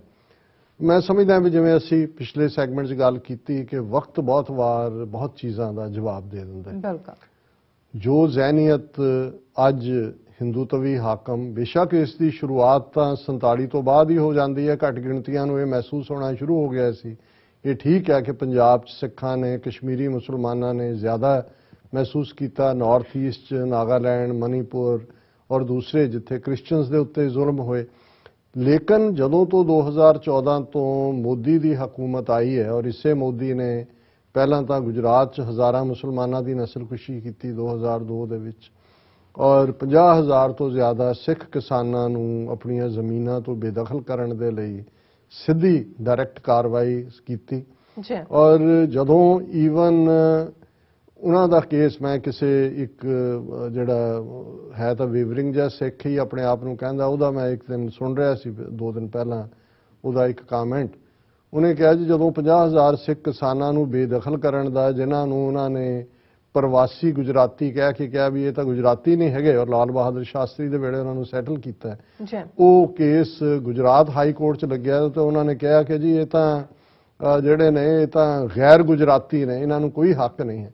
ਉਹਨਾਂ ਨੇ ਕਿਹਾ ਵੀ ਉਹ ਗੁਜਰਾਤ ਹਾਈ ਕੋਰਟ ਦਾ ਫੈਸਲਾ ਜਿਹੜਾ ਕਿਸਾਨਾਂ ਦੇ ਹੱਕ 'ਚ ਆਇਆ, ਉਹਦਾ ਇੱਕ ਵੱਡਾ ਰੀਜ਼ਨ ਇਹ ਸੀ ਕਿ ਜਿਹੜੇ 3 ਜੱਜ ਜਿਨ੍ਹਾਂ ਦੇ ਸਾਹਮਣੇ ਲੱਗਾ, ਉਹਨਾਂ 'ਚੋਂ ਇੱਕ ਤਾਮਿਲ ਸੀ, ਇੱਕ ਤੇਲਗੂ ਸੀ, ਇੱਕ ਮਰਾਠਾ ਸੀ, ਤੇ ਉਹਨਾਂ ਨੇ ਸਰਕਾਰੀ ਸਾਈਡ ਨੂੰ ਕਿਹਾ, ਮੋਦੀ ਦੇ ਜਿਹੜਾ ਅਟਰਨੀ ਜਨਰਲ ਸੀ, ਉਹਨਾਂ ਨੇ ਕਿਹਾ ਫਿਰ ਇਹਦਾ ਮਤਲਬ ਤਾਂ ਅਸੀਂ ਵੀ ਇੱਥੋਂ ਬਾਹਰ ਨਿਕਲ ਜਾਈਏ, ਇਸ ਤਾਂ ਤਿੰਨਾਂ 'ਚੋਂ ਕੋਈ ਵੀ ਗੁਜਰਾਤੀ ਨਹੀਂ ਹੈ। ਉਹਨਾਂ ਨੇ ਇਹ ਕਿਹਾ ਕਿ ਭਾਈ ਇਹ ਤਾਂ ਬੈਠੇ ਨੇ ਪ੍ਰੋਪਰ ਲੀਗਲ ਤਰੀਕੇ ਨਾਲ, ਉਸ ਸਕੀਮ ਦੇ ਤਹਿਤ 50 ਸਾਲ ਇਹਨਾਂ ਨੂੰ ਹੋ ਗਏ ਨੇ, ਔਰ ਲੇਕਿਨ ਇਹਦੇ ਬਾਵਜੂਦ ਮੋਦੀ ਜਿਹੜਾ ਉਸ ਕੇਸ ਨੂੰ ਸੁਪਰੀਮ ਕੋਰਟ 'ਚ ਲੈ ਕੇ ਗਿਆ, ਜਿਹੜਾ ਅਜੇ ਤੱਕ ਵੀ ਸੁਪਰੀਮ ਕੋਰਟ 'ਚ ਹੈ। ਸੋ ਇਹ ਮੈਂ ਵੇਰਵਾ ਇਸ ਲਈ ਦਿੰਦਾ ਹੈ ਕਿ ਬਈ ਇਹ ਟੇਸਟ, ਔਰ ਉਹਦੇ 'ਚੋਂ ਹੀ ਮੁਸਲਮਾਨਾਂ ਦੀ ਨਸਲਕੁਸ਼ੀ ਕਰਕੇ ਫਿਰ ਹਿੰਦੂ ਹਿਰਦੇ ਸਮਰਾਟ ਬਣਿਆ। ਅੱਜ ਹਾਲਾਤ ਇਹ ਨੇ, ਅਸੀਂ ਦੇਖਦੇ ਹਾਂ ਕਿ 3 ਤਲਾਕ ਦੇ ਨਾਂ ਥੱਲੇ ਮੁਸਲਮਾਨਾਂ ਨਾਲ ਕੀ ਹੋਇਆ, ਘਰ ਵਾਪਸੀ, ਗਊ ਮਾਤਾ, ਦੂਜੇ ਤੀਜੇ, ਕਸ਼ਮੀਰ ਦਾ ਸਟੇਟਸ ਖਤਮ ਕਰਨਾ। ਪਰ ਕੱਲਾ ਇਹੀ ਮਾਣ ਨਹੀਂ ਸੀ ਮੋਦੀ ਜਿਹੜਾ ਦਿੱਲੀ 'ਚ ਬੈਠਾ ਐਂਟਾਈ ਮਾਈਨੋਰਿਟੀ ਪਾਲਿਸੀਜ਼, ਖਾਸ ਤੌਰ ਤੇ ਮੁਸਲਮਾਨਾਂ ਔਰ ਈਸਾਈਆਂ ਦੇ ਖਿਲਾਫ ਕਾਰਵਾਈ ਕਰ ਰਿਹਾ ਸੀ।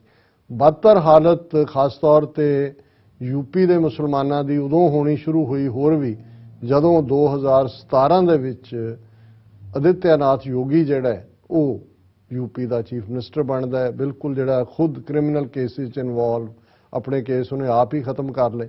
ਔਰ ਕਰਨਾਟਕਾ ਦੇ ਵਿੱਚ ਬੀਜੇਪੀ ਦੀ ਹਕੂਮਤ, ਕਰਨਾਟਕਾ ਸਾਊਥ ਦਾ ਉਹ ਸੂਬਾ। ਹੁਣ ਜੇ ਤੁਸੀਂ ਦੇਖੋਗੇ ਕਿ ਵੀ ਇਹ ਜਿਹੜੇ ਬੀਜੇਪੀ ਰੂਲਡ ਸੂਬੇ ਨੇ, ਇੱਕ ਇਸ਼ੂ ਦੇ ਉੱਤੇ ਡਿਬੇਟ ਖੜਾ ਕਰਦਾ ਹੈ, ਐਂਟਾਈ ਮੁਸਲਮ ਜਾਂ ਐਂਟਾਈ ਮਾਈਨੋਰਿਟੀ ਲਾਈਨ, ਜੀ ਦੂਜਾ ਚੁੱਪ ਬੈਠਾ ਉਹ ਉਹਨੂੰ ਸਪੋਰਟ ਥਰੋ ਕਰਦਾ। ਜੇ ਐਂਟਾਈ ਕਨਵਰਸ਼ਨ ਲਾਅ ਦੇਖੋ ਜਿਵੇਂ ਇਹਨਾਂ ਨੇ ਬਣਾਏ ਨੇ, ਹੁਣ ਇਹਨਾਂ ਨੇ ਜਿਹੜਾ ਹਿਜਾਬ ਦਾ ਇਸ਼ੂ, ਇੱਕ ਕਿ ਭਾਈ ਮੁਸਲਮਾਨ ਬੱਚੀਆਂ ਹਿਜਾਬ ਪਹਿਨ ਕੇ ਨਹੀਂ ਆ ਸਕਦੀਆਂ, ਇਹ ਕਰਨਾਟਕਾ ਤੋਂ ਸ਼ੁਰੂ ਕਰਵਾਇਆ। ਔਰ ਹੁਣ ਅਸੀਂ ਆਲਰੇਡੀ ਇਹਦੇ ਤੇ ਗੱਲ ਕੀਤੀ ਸੀ, ਫਿਰ ਇਹ ਕੇਸ ਜਿਹੜਾ ਹੁਣ ਕਰਨਾਟਕਾ ਹਾਈ ਕੋਰਟ 'ਚ ਹੈ, ਪਹਿਲਾਂ ਇੱਕ ਜੱਜ ਕੋਰਟ ਸੀ, ਹੁਣ ਪੂਰੇ ਬੈਂਚ ਕੋਰਟ ਹੈ। ਉਹਦੇ 'ਚ ਜਿਹੜੀਆਂ ਪੈਟੀਸ਼ਨਸ ਦਿੱਤੀਆਂ ਜਾ ਰਹੀਆਂ, ਜਿਵੇਂ ਕਰਨਾਟਕਾ ਗਵਰਨਮੈਂਟ ਨੇ ਹਾਈ ਕੋਰਟ ਜਿੱਥੇ ਸੁਣਵਾਈ ਚੱਲ ਰਹੀ ਹੈ, hijab not an essential religious practice of Islam, Karnataka government to High Court says the practice of wearing hijab should also pass the test of constitutional morality as interpreted in various Supreme Court judgments. ਹੁਣ ਇਹ government Karnataka ਦੀ high court 'ਚ ਕਹਿ ਰਹੀ ਹੈ ਜੀ ਇਹ ਤਾਂ ਇਸਲਾਮ ਦਾ ਹਿੱਸਾ ਹੀ ਨਹੀਂ ਹੈ ਹਿਜਾਬ, ਔਰ ਇਹ ਨਹੀਂ ਮੰਨਿਆ ਜਾਣਾ ਚਾਹੀਦਾ। ਹਾਲਾਂਕਿ ਜਿਹੜੇ ਪੈਟੀਸ਼ਨਰ ਨੇ, ਬੱਚੀਆਂ ਇਕੱਲਾ ਇਹੀ ਨਹੀਂ ਵੀ ਇੱਕ ਇੰਸਟੀਟਿਊਸ਼ਨ ਸੀ, ਹੁਣ ਹਜ਼ਾਰਾਂ ਮੁਸਲਮਾਨ ਬੱਚੀਆਂ ਐਗਜ਼ਾਮ ਚੱਲ ਰਹੇ ਨੇ ਜਾਂ ਦੂਜੇ ਉਸ ਤੋਂ ਬੈਨ ਕੀਤੀਆਂ ਗਈਆਂ ਹੈ, ਕਿਉਂਕਿ ਉਹਨਾਂ ਨੂੰ ਕਿਹਾ ਵੀ ਤੁਸੀਂ ਹਿਜਾਬ ਲਾ ਕੇ ਆਓ। ਉਹਨਾਂ ਨੇ ਕਿਹਾ ਜੀ ਇਹਦੇ ਬਿਨਾਂ ਅਸੀਂ ਨਹੀਂ ਆ ਸਕਦੇ, ਕਿਉਂਕਿ ਜਿਨ੍ਹਾਂ ਨੇ ਪੈਟੀਸ਼ਨ, ਉਹਨਾਂ ਨੇ ਕਿਹਾ ਬੈਨਿੰਗ ਹਿਜਾਬ ਅਮਾਊਂਟਸ ਟੂ ਬੈਨਿੰਗ ਕੁਰਾਨ। ਪੈਟੀਸ਼ਨਰਸ ਉਹਨਾਂ ਨੇ ਕਿਹਾ ਜੀ ਇਹ ਕੁਰਾਨ ਦੇ ਮੁਤਾਬਕ ਹਿਜਾਬ ਜਿਹੜਾ ਇੱਕ ਸਾਡੀ ਲਈ ਇੱਕ ਮਸਟ ਹੈ। ਹੁਣ ਇਸ ਸਾਰੇ ਦੇ ਚੱਲਦੇ ਆ Karnataka high court, supreme court ਚੁੱਪ ਕਰ ਗਿਆ। ਉਹਨਾਂ ਨੇ ਕਿਹਾ ਜੀ ਅਸੀਂ ਕਰਨਾਟਕਾ ਵੱਲ ਦੇਖਾਂਗੇ, ਅਜੇ ਅਸੀਂ ਕੋਈ ਜਿਹੜਾ ਉਹ ਸਟੇ ਨਹੀਂ ਦੇ ਸਕਦੇ ਇਸ ਸਾਰੇ ਦੇ ਉੱਤੇ ਜੋ ਵੀ ਉੱਥੇ ਚੱਲ ਰਿਹਾ। ਲੇਕਿਨ ਜਿਵੇਂ ਮੈਂ ਕਿਹਾ ਵੀ ਇੱਕ ਤੋਂ ਬਾਅਦ ਉਹੀ ਗੁੰਡਾ ਆਦਿੱਤਿਆਨਾਥ ਯੋਗੀ, ਜੋ ਯੂਪੀ ਦੇ ਵਿੱਚ ਤਾਂ ਉਹਨੇ ਮੁਸਲਮਾਨਾਂ ਦਾ ਜੀਣਾ ਹਰਾਮ ਕੀਤਾ ਹੋਇਆ, ਹੁਣ ਵੀ ਜਦੋਂ ਉੱਥੇ ਚੋਣ ਪ੍ਰਚਾਰ ਵੀ, ਕਿਉਂਕਿ ਵੋਟਾਂ ਉੱਥੇ ਵੀ ਪੈ ਰਹੀਆਂ ਨੇ ਆਲਰੇਡੀ, ਕਿੰਨੇ ਉਹਨਾਂ ਦੇ 5-6 ਫੇਜ਼ਸ 'ਚ ਪੈਣੀਆਂ, 2 'ਚ ਪੈ ਗਈਆਂ ਵੈਸਟਰਨ ਯੂਪੀ ਔਰ ਦੂਸਰੇ ਦੇ। ਤੇ ਇੱਕ ਪਾਸੇ ਤੇ ਉੱਥੇ ਉਹ ਮੁਸਲਮਾਨਾਂ ਦੇ ਨਾਂ ਲੈ ਲੈ ਕੇ ਕਹਿਣਗੇ ਕਿ ਜੀ ਅਸੀਂ ਮਾਫੀਆ ਗੁੰਡਾ ਰਾਜ ਖਤਮ ਕਰ ਦਿੱਤਾ ਹੈ। ਔਰ ਉਹੀ ਜਾ ਕੇ ਮੋਦੀ ਔਰ ਜਿਹੜਾ ਅਮਿਤ शाह ਪੁੱਛਦਾ ਹੈ कि क्या आप वो माफिया गुंडा राज चाहते हैं, मियाँ वाला सल्तनत वाला वो निज़ाम, क्योंकि हुण निज़ाम सल्तनत मुसलमाना नाल जुड़े ਜਾਂ उस पीरियड के लफज ने, ये तो अपने लफज इस्तेमाल, या आपको मोदी जी का राज चाहिए। उन मोदी ने यूपी च भी उस लाइन नूं जिथे एक पासे पूरी नफरत की लाइन है, उत्थे नाल दी नाल उन्हें इस दे उत्ते मीडिया नाल गल करदे क्या नो वोमन वीयर्स हिजाब बाई चॉइस, और मीडिया नाल गल करदे उन्हें न्यूज़ चैनल ते क्या नो गर्ल वीयर्स हिजाब बाई चॉइस, कि कोई भी मुसलमान कुड़ी अपनी मर्जी नहीं है उदी कि भी वो हिजाब पहने। None of the Muslim women had complained earlier about triple talaq as well, but I have seen their pain, the tears in their eyes and the agony in the eyes of their parents and family। उन्होंने कहा जी असी triple तलाक भी खत्म किया है और मुसलमान औरतों को राहत दी है इहदे नाल, हालांकि किसी ने भी विरोध नहीं सी कीता। और ये एक पासे ये लाइन वो लै रहा और नाल दी नाल हुण तुसीं जे ओवैसी दी गल करो, कई बार ये हुंदा है, ये भी कहा जाता है कि भी उसे दुश्मन की क्या ज़रूरत जिसके तो दोस्त तुम हो। हुण असादुद्दीन ओवैसी जिहड़ा यूपी च इलैक्शनां भी लड़ रहा है, खुद मैंबर पार्लीमेंट है उत्थों हैदराबाद वाले तो, उन्हें दुश्मन के हथ दे विच मजबूत करने दे लई इस किस्म का ही बयान दिता है। उन्हें कहा कि जी ये साडा हिजाब साडा फंडामेंटल राइट है, ये बिल्कुल ठीक है ये कहने दा। नाल वो कहंदा दैट वन डे ए हिजाब clad girl will become the prime minister of India. उन्हें कहा जी एक दिन हिजाब वाली साडी जिहड़ी औरत है वो भारत की प्राइम मिनिस्टर बनेगी। हुण जदों तुसीं ये गल कहंदे हो, वो जिहड़े ऑलरेडी वो कहंदे ने जी ये जिहड़े इत्थे मुसलमान ने ये तां गजवाए हिंद और दूसरे नाल जुड़े हुए ने, ये तां इत्थे जिहड़ा इस्लामिक सल्तनत खलीफे दी कायम करना चाहुंदे ने। सो कुल मिला के असीं ये समझदे हां कि भाई जिवें अमरगढ़ दे विच जिथे 32,000 तो ज़्यादा मुसलमान वोटर ने, जो अज मान साहब ने एड्रैस किया उन्होंने इस इशू नूं भी लिया और उसे गैदरिंग दे विच एक पासे बोले सो निहाल सत श्री अकाल दे नारे गूंज रहे सी ते नाल दी नाल वड्डी गिणती मुसलमान जिहड़े उस रैली सी वो नाराए तकबीर अल्लाहू अकबर ये नारे ला रहे सी। सो जे कोई बचाया उत्थे ते वो सिखां मुसलमानां ईसाइयां दलितां बाकी घट गिणतियां नूं और ईवन हिंदुआं दे विच भी जिहड़ी मेजोरिटी लोग ने जिहड़े इस सारे नूं गेम नूं समझदे ने ਪਰ ਇਸ ਵੇਲੇ ਉਹ ਇੱਕ ਬੰਦੀ ਬਣੇ ਹੋਏ ਨੇ ਉਸ ਹਿੰਦੂਤਵੀ ਥਾਟ ਦੇ। ਹਿੰਦੂ ਧਰਮ ਇੱਕ ਵੱਖਰੀ ਚੀਜ਼ ਹੈ, ਉਹ ਇੱਕ ਧਰਮ ਦੇ ਤੌਰ ਤੇ ਟੋਲਰੈਂਸ ਵੀ ਜਿਹੜੀ ਹੈ ਉਹਨਾਂ ਦਾ ਹਿੱਸਾ ਹੈ, ਲੇਕਿਨ ਹਿੰਦੂਤਵਾਦੀ ਆਈਡੀਓਲੋਜੀ ਜਿਹੜੀ ਸਿਆਸੀ ਆਈਡੀਓਲੋਜੀ ਹੈ ਇਹ ਨਫ਼ਰਤ ਦੀ ਉੱਤੇ ਸਿਆਸਤ ਕਰ ਰਹੇ ਨੇ। ਇਹਨਾਂ ਦੀਆਂ ਸਿਆਸੀ ਰੋਟੀਆਂ ਇਸ ਫਿਰਕੂ ਪਾੜੇ ਦੇ ਨਾਲ ਹੀ ਸੇਕੀਆਂ ਜਾ ਰਹੀਆਂ। ਜੀ ਡਾਕਟਰ ਸਾਹਿਬ ਤੁਹਾਡਾ ਬਹੁਤ ਬਹੁਤ ਸ਼ੁਕਰੀਆ। ਸੋ ਥਲੇ ਨੇ ਬ੍ਰੇਕ ਵਿਊਅਰਸ, ਤੁਸੀਂ ਕਿਤੇ ਨਹੀਂ ਜਾਣਾ, ਮਿਲਦੇ ਹਾਂ after this short break.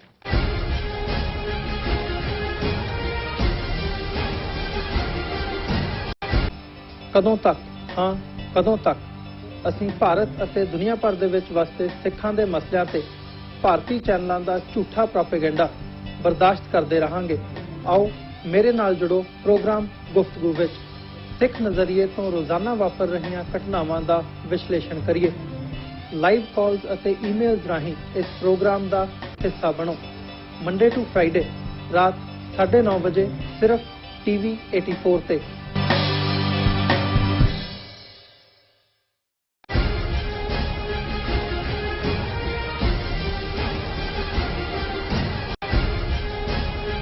Viewers welcome back on programme. So viewers and word section 'ਚ ਆਪਾਂ ਪਹੁੰਚ ਚੁੱਕੇ ਹਾਂ। ਇਸ ਵਿੱਚ ਆਪਾਂ ਗੱਲਬਾਤ ਕਰਨ ਜਾ ਰਹੇ ਹਾਂ ਕਿ ਭਾਰਤ ਨੇ ਫੌਜੀ ਤਾਕਤ ਦੀ ਵਰਤੋਂ ਕਰਕੇ ਪਾਕਿਸਤਾਨ ਨੂੰ ਤੋੜ ਕੇ 1971 ਵਿੱਚ ਬੰਗਲਾਦੇਸ਼ ਬਣਾਇਆ।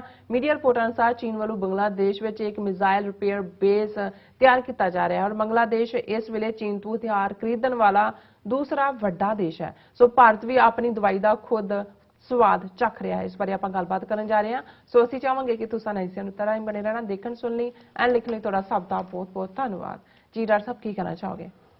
ਦੇਖੋ, ਅਸੀਂ ਅਕਸਰ ਇਸ ਵਿਸ਼ੇ ਤੇ ਗੱਲ ਕਰਦੇ ਹਾਂ ਕਿ ਵੈਸੇ ਤਾਂ ਅੰਗਰੇਜ਼ੀ ਦਾ ਹੀ ਅਖਾਣ ਹੈ to get the taste of one's own medicine. ਤੇ ਬਹੁਤ ਵਾਰ ਅਸੀਂ ਇਹ ਵੀ ਕਹਿੰਦੇ ਹਾਂ ਕਿ ਭਾਈ ਜੋ ਤੁਸੀਂ ਕਰਦੇ ਹੋ ਉਹ ਵਾਪਸ ਹੀ ਤੁਹਾਡੇ ਕੋਲ ਆ ਜਾਂਦਾ ਹੈ। ਨੋ ਮੈਟਰ ਉਹ ਹੁੰਦਾ ਹੈ ਕਿ ਵੀ ਜਿਹੜਾ ਤੁਸੀਂ ਟੋਆ ਕਿਸੇ ਹੋਰ ਲਈ ਖੋਦ ਰਹੇ ਹੋ ਅਲਟੀਮੇਟਲੀ ਤੁਸੀਂ ਵੀ ਉਸ 'ਚ ਜਾ ਡਿੱਗਦੇ ਹੋ।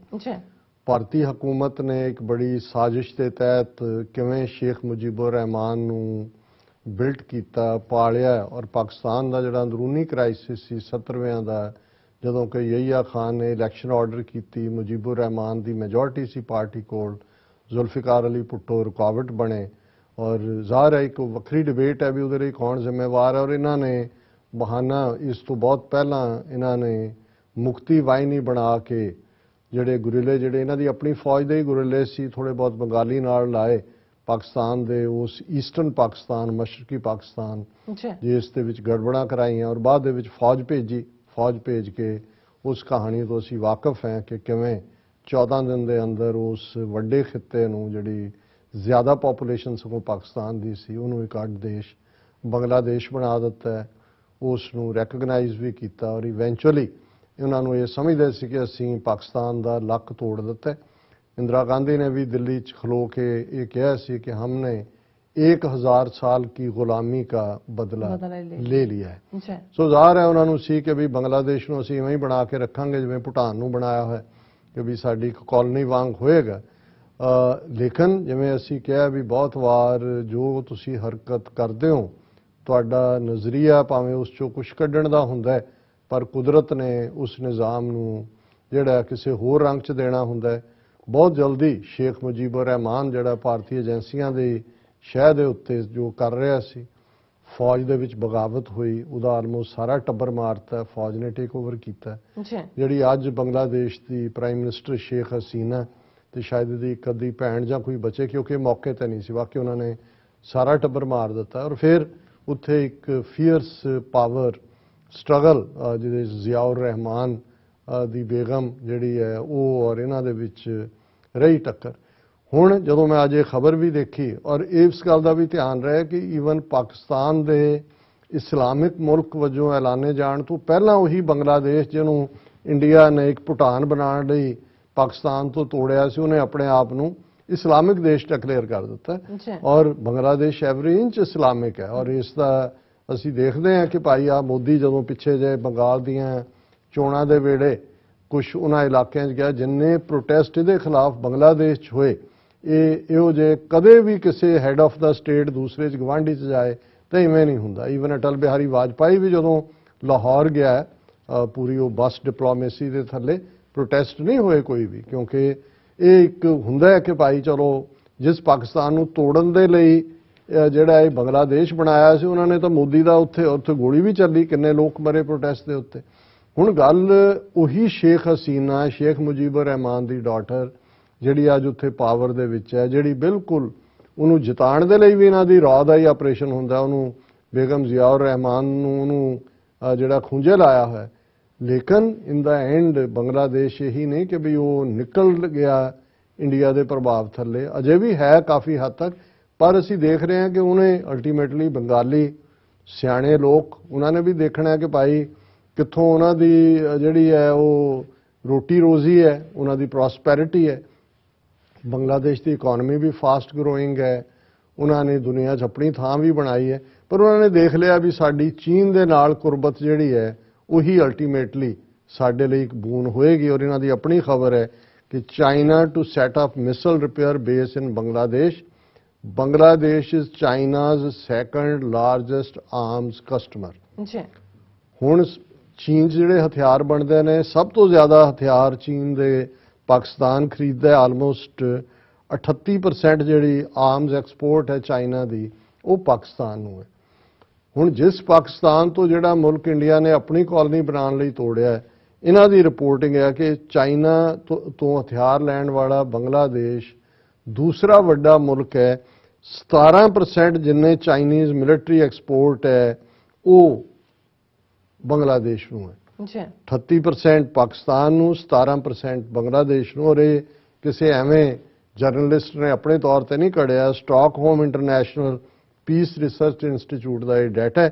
ਔਰ ਜਿਹੜੀ ਕਰਕੇ ਅੱਜ ਇਹ ਖਬਰ ਬਣੀ ਹੈ ਕਿ ਚਾਈਨਾ ਨੇ ਹੁਣ ਇਹ ਫੈਸਲਾ ਕੀਤਾ ਹੈ ਕਿ ਵੀ ਚੀਨ ਨੇ ਜਿਹੜੀ ਸਰਫੇਸ ਟੂ 에ਅਰ ਮਿਸਾਈਲ ਜਿਹੜੀ ਬੰਗਲਾਦੇਸ਼ ਨੂੰ ਸਪਲਾਈ ਕੀਤੀ ਹੈ, ਉਹਨਾਂ ਨੇ ਉਹਦੀ ਮੇਨਟੇਨੈਂਸ ਤੇ ਓਵਰਹਾਲ ਫੈਸਿਲਿਟੀ ਦੇ ਲਈ ਉਹਨਾਂ ਨੇ ਬੰਗਲਾਦੇਸ਼ ਦੇ ਵਿੱਚ ਹੀ ਉਹਨੂੰ ਅਸੈਂਬਲ ਕਰਨ ਔਰ ਉਹਦੀ ਰਿਪੇਅਰ ਕਰਨ ਦਾ ਜਿਹੜਾ ਹੈ ਇਹ ਉੱਥੇ ਹੀ ਬਣਾਏਗਾ। ਔਰ ਇਹ ਚਾਈਨਾ ਦੀ ਫਰਮ ਹੈ ਵੈਨਗਾਰਡ, ਇਸ ਨੂੰ ਪਾਰਟਨਰ ਦੇ ਤੌਰ ਤੇ ਔਰ ਬੰਗਲਾਦੇਸ਼ ਦੇ ਨੇ ਜਿਹੜੇ FM-90 ਮਿਸਾਈਲ ਸਿਸਟਮ ਉਹਨਾਂ ਨੂੰ ਉਹ ਦੇ ਰਹੇ ਨੇ, ਉੱਥੇ ਹੀ ਤਿਆਰ ਹੋਏਗਾ। ਔਰ ਜਿਹੜਾ ਬੀਜਿੰਗ ਜਿਹੜਾ 5ਵਾਂ ਦੁਨੀਆ ਦਾ largest exporter of arms and weapons ਹੈ, ਜਿਹਦੇ 'ਚ ਜ਼ਾਹਰ ਲੀਡ ਅਮਰੀਕਾ, ਰਸ਼ੀਆ, ਬਰਤਾਨੀਆ, ਫਰਾਂਸ, ਇਜ਼ਰਾਈਲ ਦੀ ਹੈ। ਲੇਕਿਨ ਉਸ ਤੋਂ ਬਾਅਦ ਚਾਈਨਾ ਦਾ ਨੰਬਰ, ਔਰ ਚਾਈਨਾ ਦਾ ਸੈਕੰਡ ਜਿਹੜਾ ਬੈਨੀਫੀਸ਼ੀਅਰੀ ਹੈ ਪਾਕਿਸਤਾਨ ਤੋਂ ਬਾਅਦ, ਉਹ ਬੰਗਲਾਦੇਸ਼ ਹੈ। ਔਰ ਫਿਰ ਅੱਗੇ ਪੂਰੀ ਡੀਟੇਲ ਹੈ ਕਿ ਵੀ ਜਿਹੜੀ ਟਰੱਕ ਮਾਊਂਟਡ FM-90 ਹੋਏਗੀ, ਇਹ ਸਾਰਾ ਕੀ ਇਹਦਾ ਰੋਲ ਹੋਏਗਾ।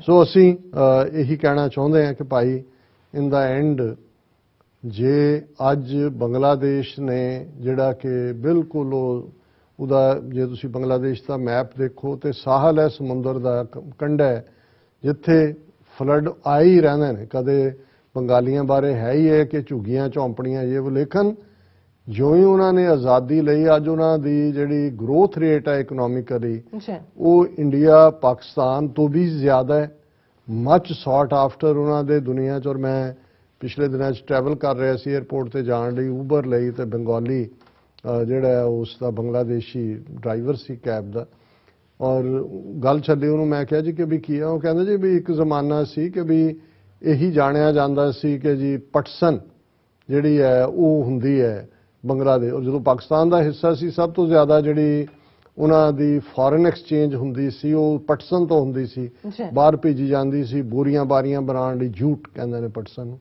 ਉਹਦੇ ਲਈ।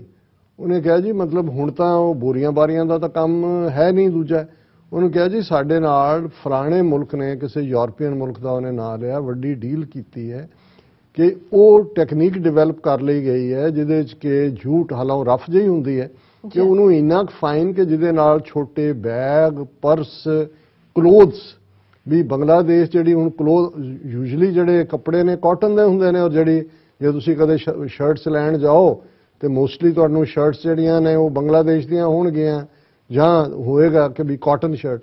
ਉਹਨਾਂ ਨੇ ਕਿਹਾ ਜੀ ਵੀ ਉਹਨਾਂ ਨੇ ਈਵਨ ਬੰਗਲਾਦੇਸ਼ ਦੇ ਨਾਲ ਇਹ ਕੀਤਾ ਕਿ ਇੰਨੀ ਫਾਈਨ ਕੱਪੜਾ ਉਹਨਾਂ ਨੇ ਉਸ ਪਰਸਨ 'ਚੋਂ ਤਿਆਰ ਕੀਤਾ ਕਿ ਉਸ ਦੀਆਂ ਸ਼ਰਟਸ, ਔਰ ਉਹ ਐਨਵਾਇਰਨਮੈਂਟਲ ਫਰੈਂਡਲੀ ਨੇ, ਸਰਦੀਆਂ 'ਚ ਵੀ ਯੂਜ਼ਫੁਲ ਨੇ, ਗਰਮੀਆਂ 'ਚ ਵੀ ਕਾਟਨ ਦੀਆਂ ਸੀ ਸ਼ਰਟਸ।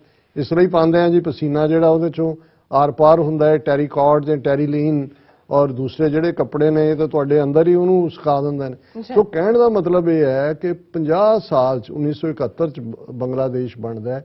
ਅੱਜ ਬੰਗਲਾਦੇਸ਼ ਦੁਨੀਆ ਦੇ ਲੀਡ ਮੁਲਕਾਂ ਦੀ ਇਕਨੋਮੀ ਦੇ ਬਰਾਬਰ ਉਹਨਾਂ ਦੀ ਗਰੋਥ ਹੈ। ਸਾਊਥ ਏਸ਼ੀਆ ਨੂੰ ਉਹਨਾਂ ਨੇ ਪਿੱਛੇ ਛੱਡਿਆ ਹੈ ਔਰ ਇੰਡੀਪੈਂਡੈਂਟ ਉਹ ਆਪਣੀ ਪਾਲਿਸੀ ਵੱਲ ਤੁਰ ਰਹੇ ਨੇ। ਤੇ ਜਿਹੜੇ ਭੁੱਖ ਨੰਗ ਦੇ ਮਾਰੇ ਹੋਏ ਵਿਚਾਰੇ ਬੰਗਾਲੀ ਲਫ਼ਜ਼ ਤੁਸੀਂ ਉਹਨਾਂ ਨੂੰ ਦੇਖੋ, ਤੇ ਜਦੋਂ ਅਸੀਂ ਖਾਲਿਸਤਾਨ ਦੇ ਹਵਾਲੇ ਨਾਲ ਗੱਲ ਕਰਦੇ ਹਾਂ, ਜਦੋਂ ਮੈਂ ਇਹ ਕਹਿੰਦਾ ਵੀ ਖਾਲਿਸਤਾਨ ਆਪਣੀ ਬਣਤਰ ਆਪਣੀ ਲਿਬਰੇਸ਼ਨ ਤੋਂ 10 ਸਾਲ ਦੇ ਵਿੱਚ ਫਸਟ ਵਰਲਡ ਕੰਟਰੀ ਹੋਏਗਾ ਦੁਨੀਆ ਦਾ, ਯੂਰਪ ਦੇ ਔਰ ਅਮਰੀਕਾ ਔਰ ਇਹਨਾਂ ਦੀ ਇਜ਼ਰਾਈਲ ਦੀ ਇਕਨੋਮੀ ਨੂੰ ਵਿਦਿਨ 10 ਇਅਰਸ ਬੀਟ ਕਰੇਗਾ। ਤੁਸੀਂ ਮੁਕਾਬਲਾ ਕਰਕੇ ਦੇਖੋ ਕਿ ਅੱਜ ਤਾਂ ਅਸੀਂ ਇੱਕ ਕਾਲੋਨੀ ਹੈ, ਸਾਨੂੰ ਲੁੱਟਿਆ ਜਾ ਰਿਹਾ ਹੈ, ਕੁੱਟਿਆ ਜਾ ਰਿਹਾ ਹੈ, ਚੁੰਡਿਆ ਜਾ ਰਿਹਾ ਹੈ। ਔਰ ਜਿਵੇਂ ਅੱਜ ਪੰਜਾਬ ਹਰਿਆਣਾ ਹਾਈ ਕੋਰਟ ਨੇ ਇੱਕ ਬੇਲ ਦੇਣ ਦੇ ਮੌਕੇ ਦੇ ਉੱਤੇ ਕਮੈਂਟ ਕੀਤਾ ਕਿ Punjab is on the brink of destruction drugs ਦੇ ਹਵਾਲੇ ਨਾਲ। ਇਹ ਸਾਰਾ ਜੋ ਵੀ ਆ ਰਿਹਾ ਪੰਜਾਬ ਨੂੰ ਲੁੱਟਣ ਤੇ ਲੱਗਾ ਹੈ। ਤੇ ਜੇ ਪੰਜਾਬ ਦੇ ਕੋਲ ਆਪਣੀ ਹੋਂਦ ਹੁੰਦੀ ਹੈ, ਆਪਣਾ ਸਾਡਾ ਆਜ਼ਾਦ ਖਾਲਿਸਤਾਨ ਮੁਲਕ ਹੁੰਦਾ ਹੈ, ਤੇ ਵਿਦਿਨ 10 ਇਅਰਸ ਜਿਹੜਾ ਅਸੀਂ ਦੁਨੀਆ ਦੀ ਫਸਟ ਵਰਲਡ ਕੰਟਰੀ ਹੋਵਾਂਗੇ। ਔਰ ਅਸੀਂ ਵੀਕਐਂਡ ਦੀਆਂ ਸ਼ੁਭਕਾਮਨਾਵਾਂ ਤੁਸੀਂ ਵੀ ਦਿੱਤੀਆਂ ਔਰ ਅਸੀਂ ਵੀ ਦਿੰਦੇ ਹਾਂ, ਪਰ ਅਸੀਂ ਇਹ ਵੀ ਰਿਮਾਈਂਡਰ, ਕਿਉਂਕਿ ਪਿਛਲੇ 3-4 ਦਿਨ ਕਾਫੀ ਇਮੋਸ਼ਨਲ ਸੀ ਸਾਡੇ ਲਈ ਵੀ, ਸਾਡੇ ਵਿਊਅਰਸ ਲਈ ਵੀ, ਕੁੱਲ ਸਿੱਖ ਕੌਮ ਦੇ ਲਈ ਵੀ। ਪਰ ਮੈਂ ਸਮਝਦਾ ਕਿ ਇਹ ਅਕਾਲ ਪੁਰਖ ਦੇ ਹੁਕਮ 'ਚ ਹੁੰਦਾ ਹੈ, ਜੋ ਆਂਦਾ ਉਹਨੇ ਜਾਣਾ। ਪਰ ਦੀਪ ਸਿੱਧੂ ਨੇ ਘੱਟੋ ਘੱਟ ਨੌਜਵਾਨੀ ਨੂੰ ਹਲੂਣਾ ਦਿੱਤਾ ਹੈ ਔਰ ਅਸੀਂ ਇਸ ਸਟਰਗਲ ਨੂੰ ਮੈਂ ਖਾਲਿਸਤਾਨ ਦੇ ਨਾਲ ਹੀ ਕਨਕਲੂਡ ਕਰਨਾ ਚਾਹੁੰਦਾ ਕਿ ਅਲਟੀਮੇਟਲੀ ਸਿੱਖਾਂ ਦਾ ਕੋਈ ਵੀ ਮਸਲਾ ਖਾਲਿਸਤਾਨ ਦੀ ਕਾਇਮੀ ਤੋਂ ਬਿਨਾਂ ਹੱਲ ਨਹੀਂ ਹੋਣਾ।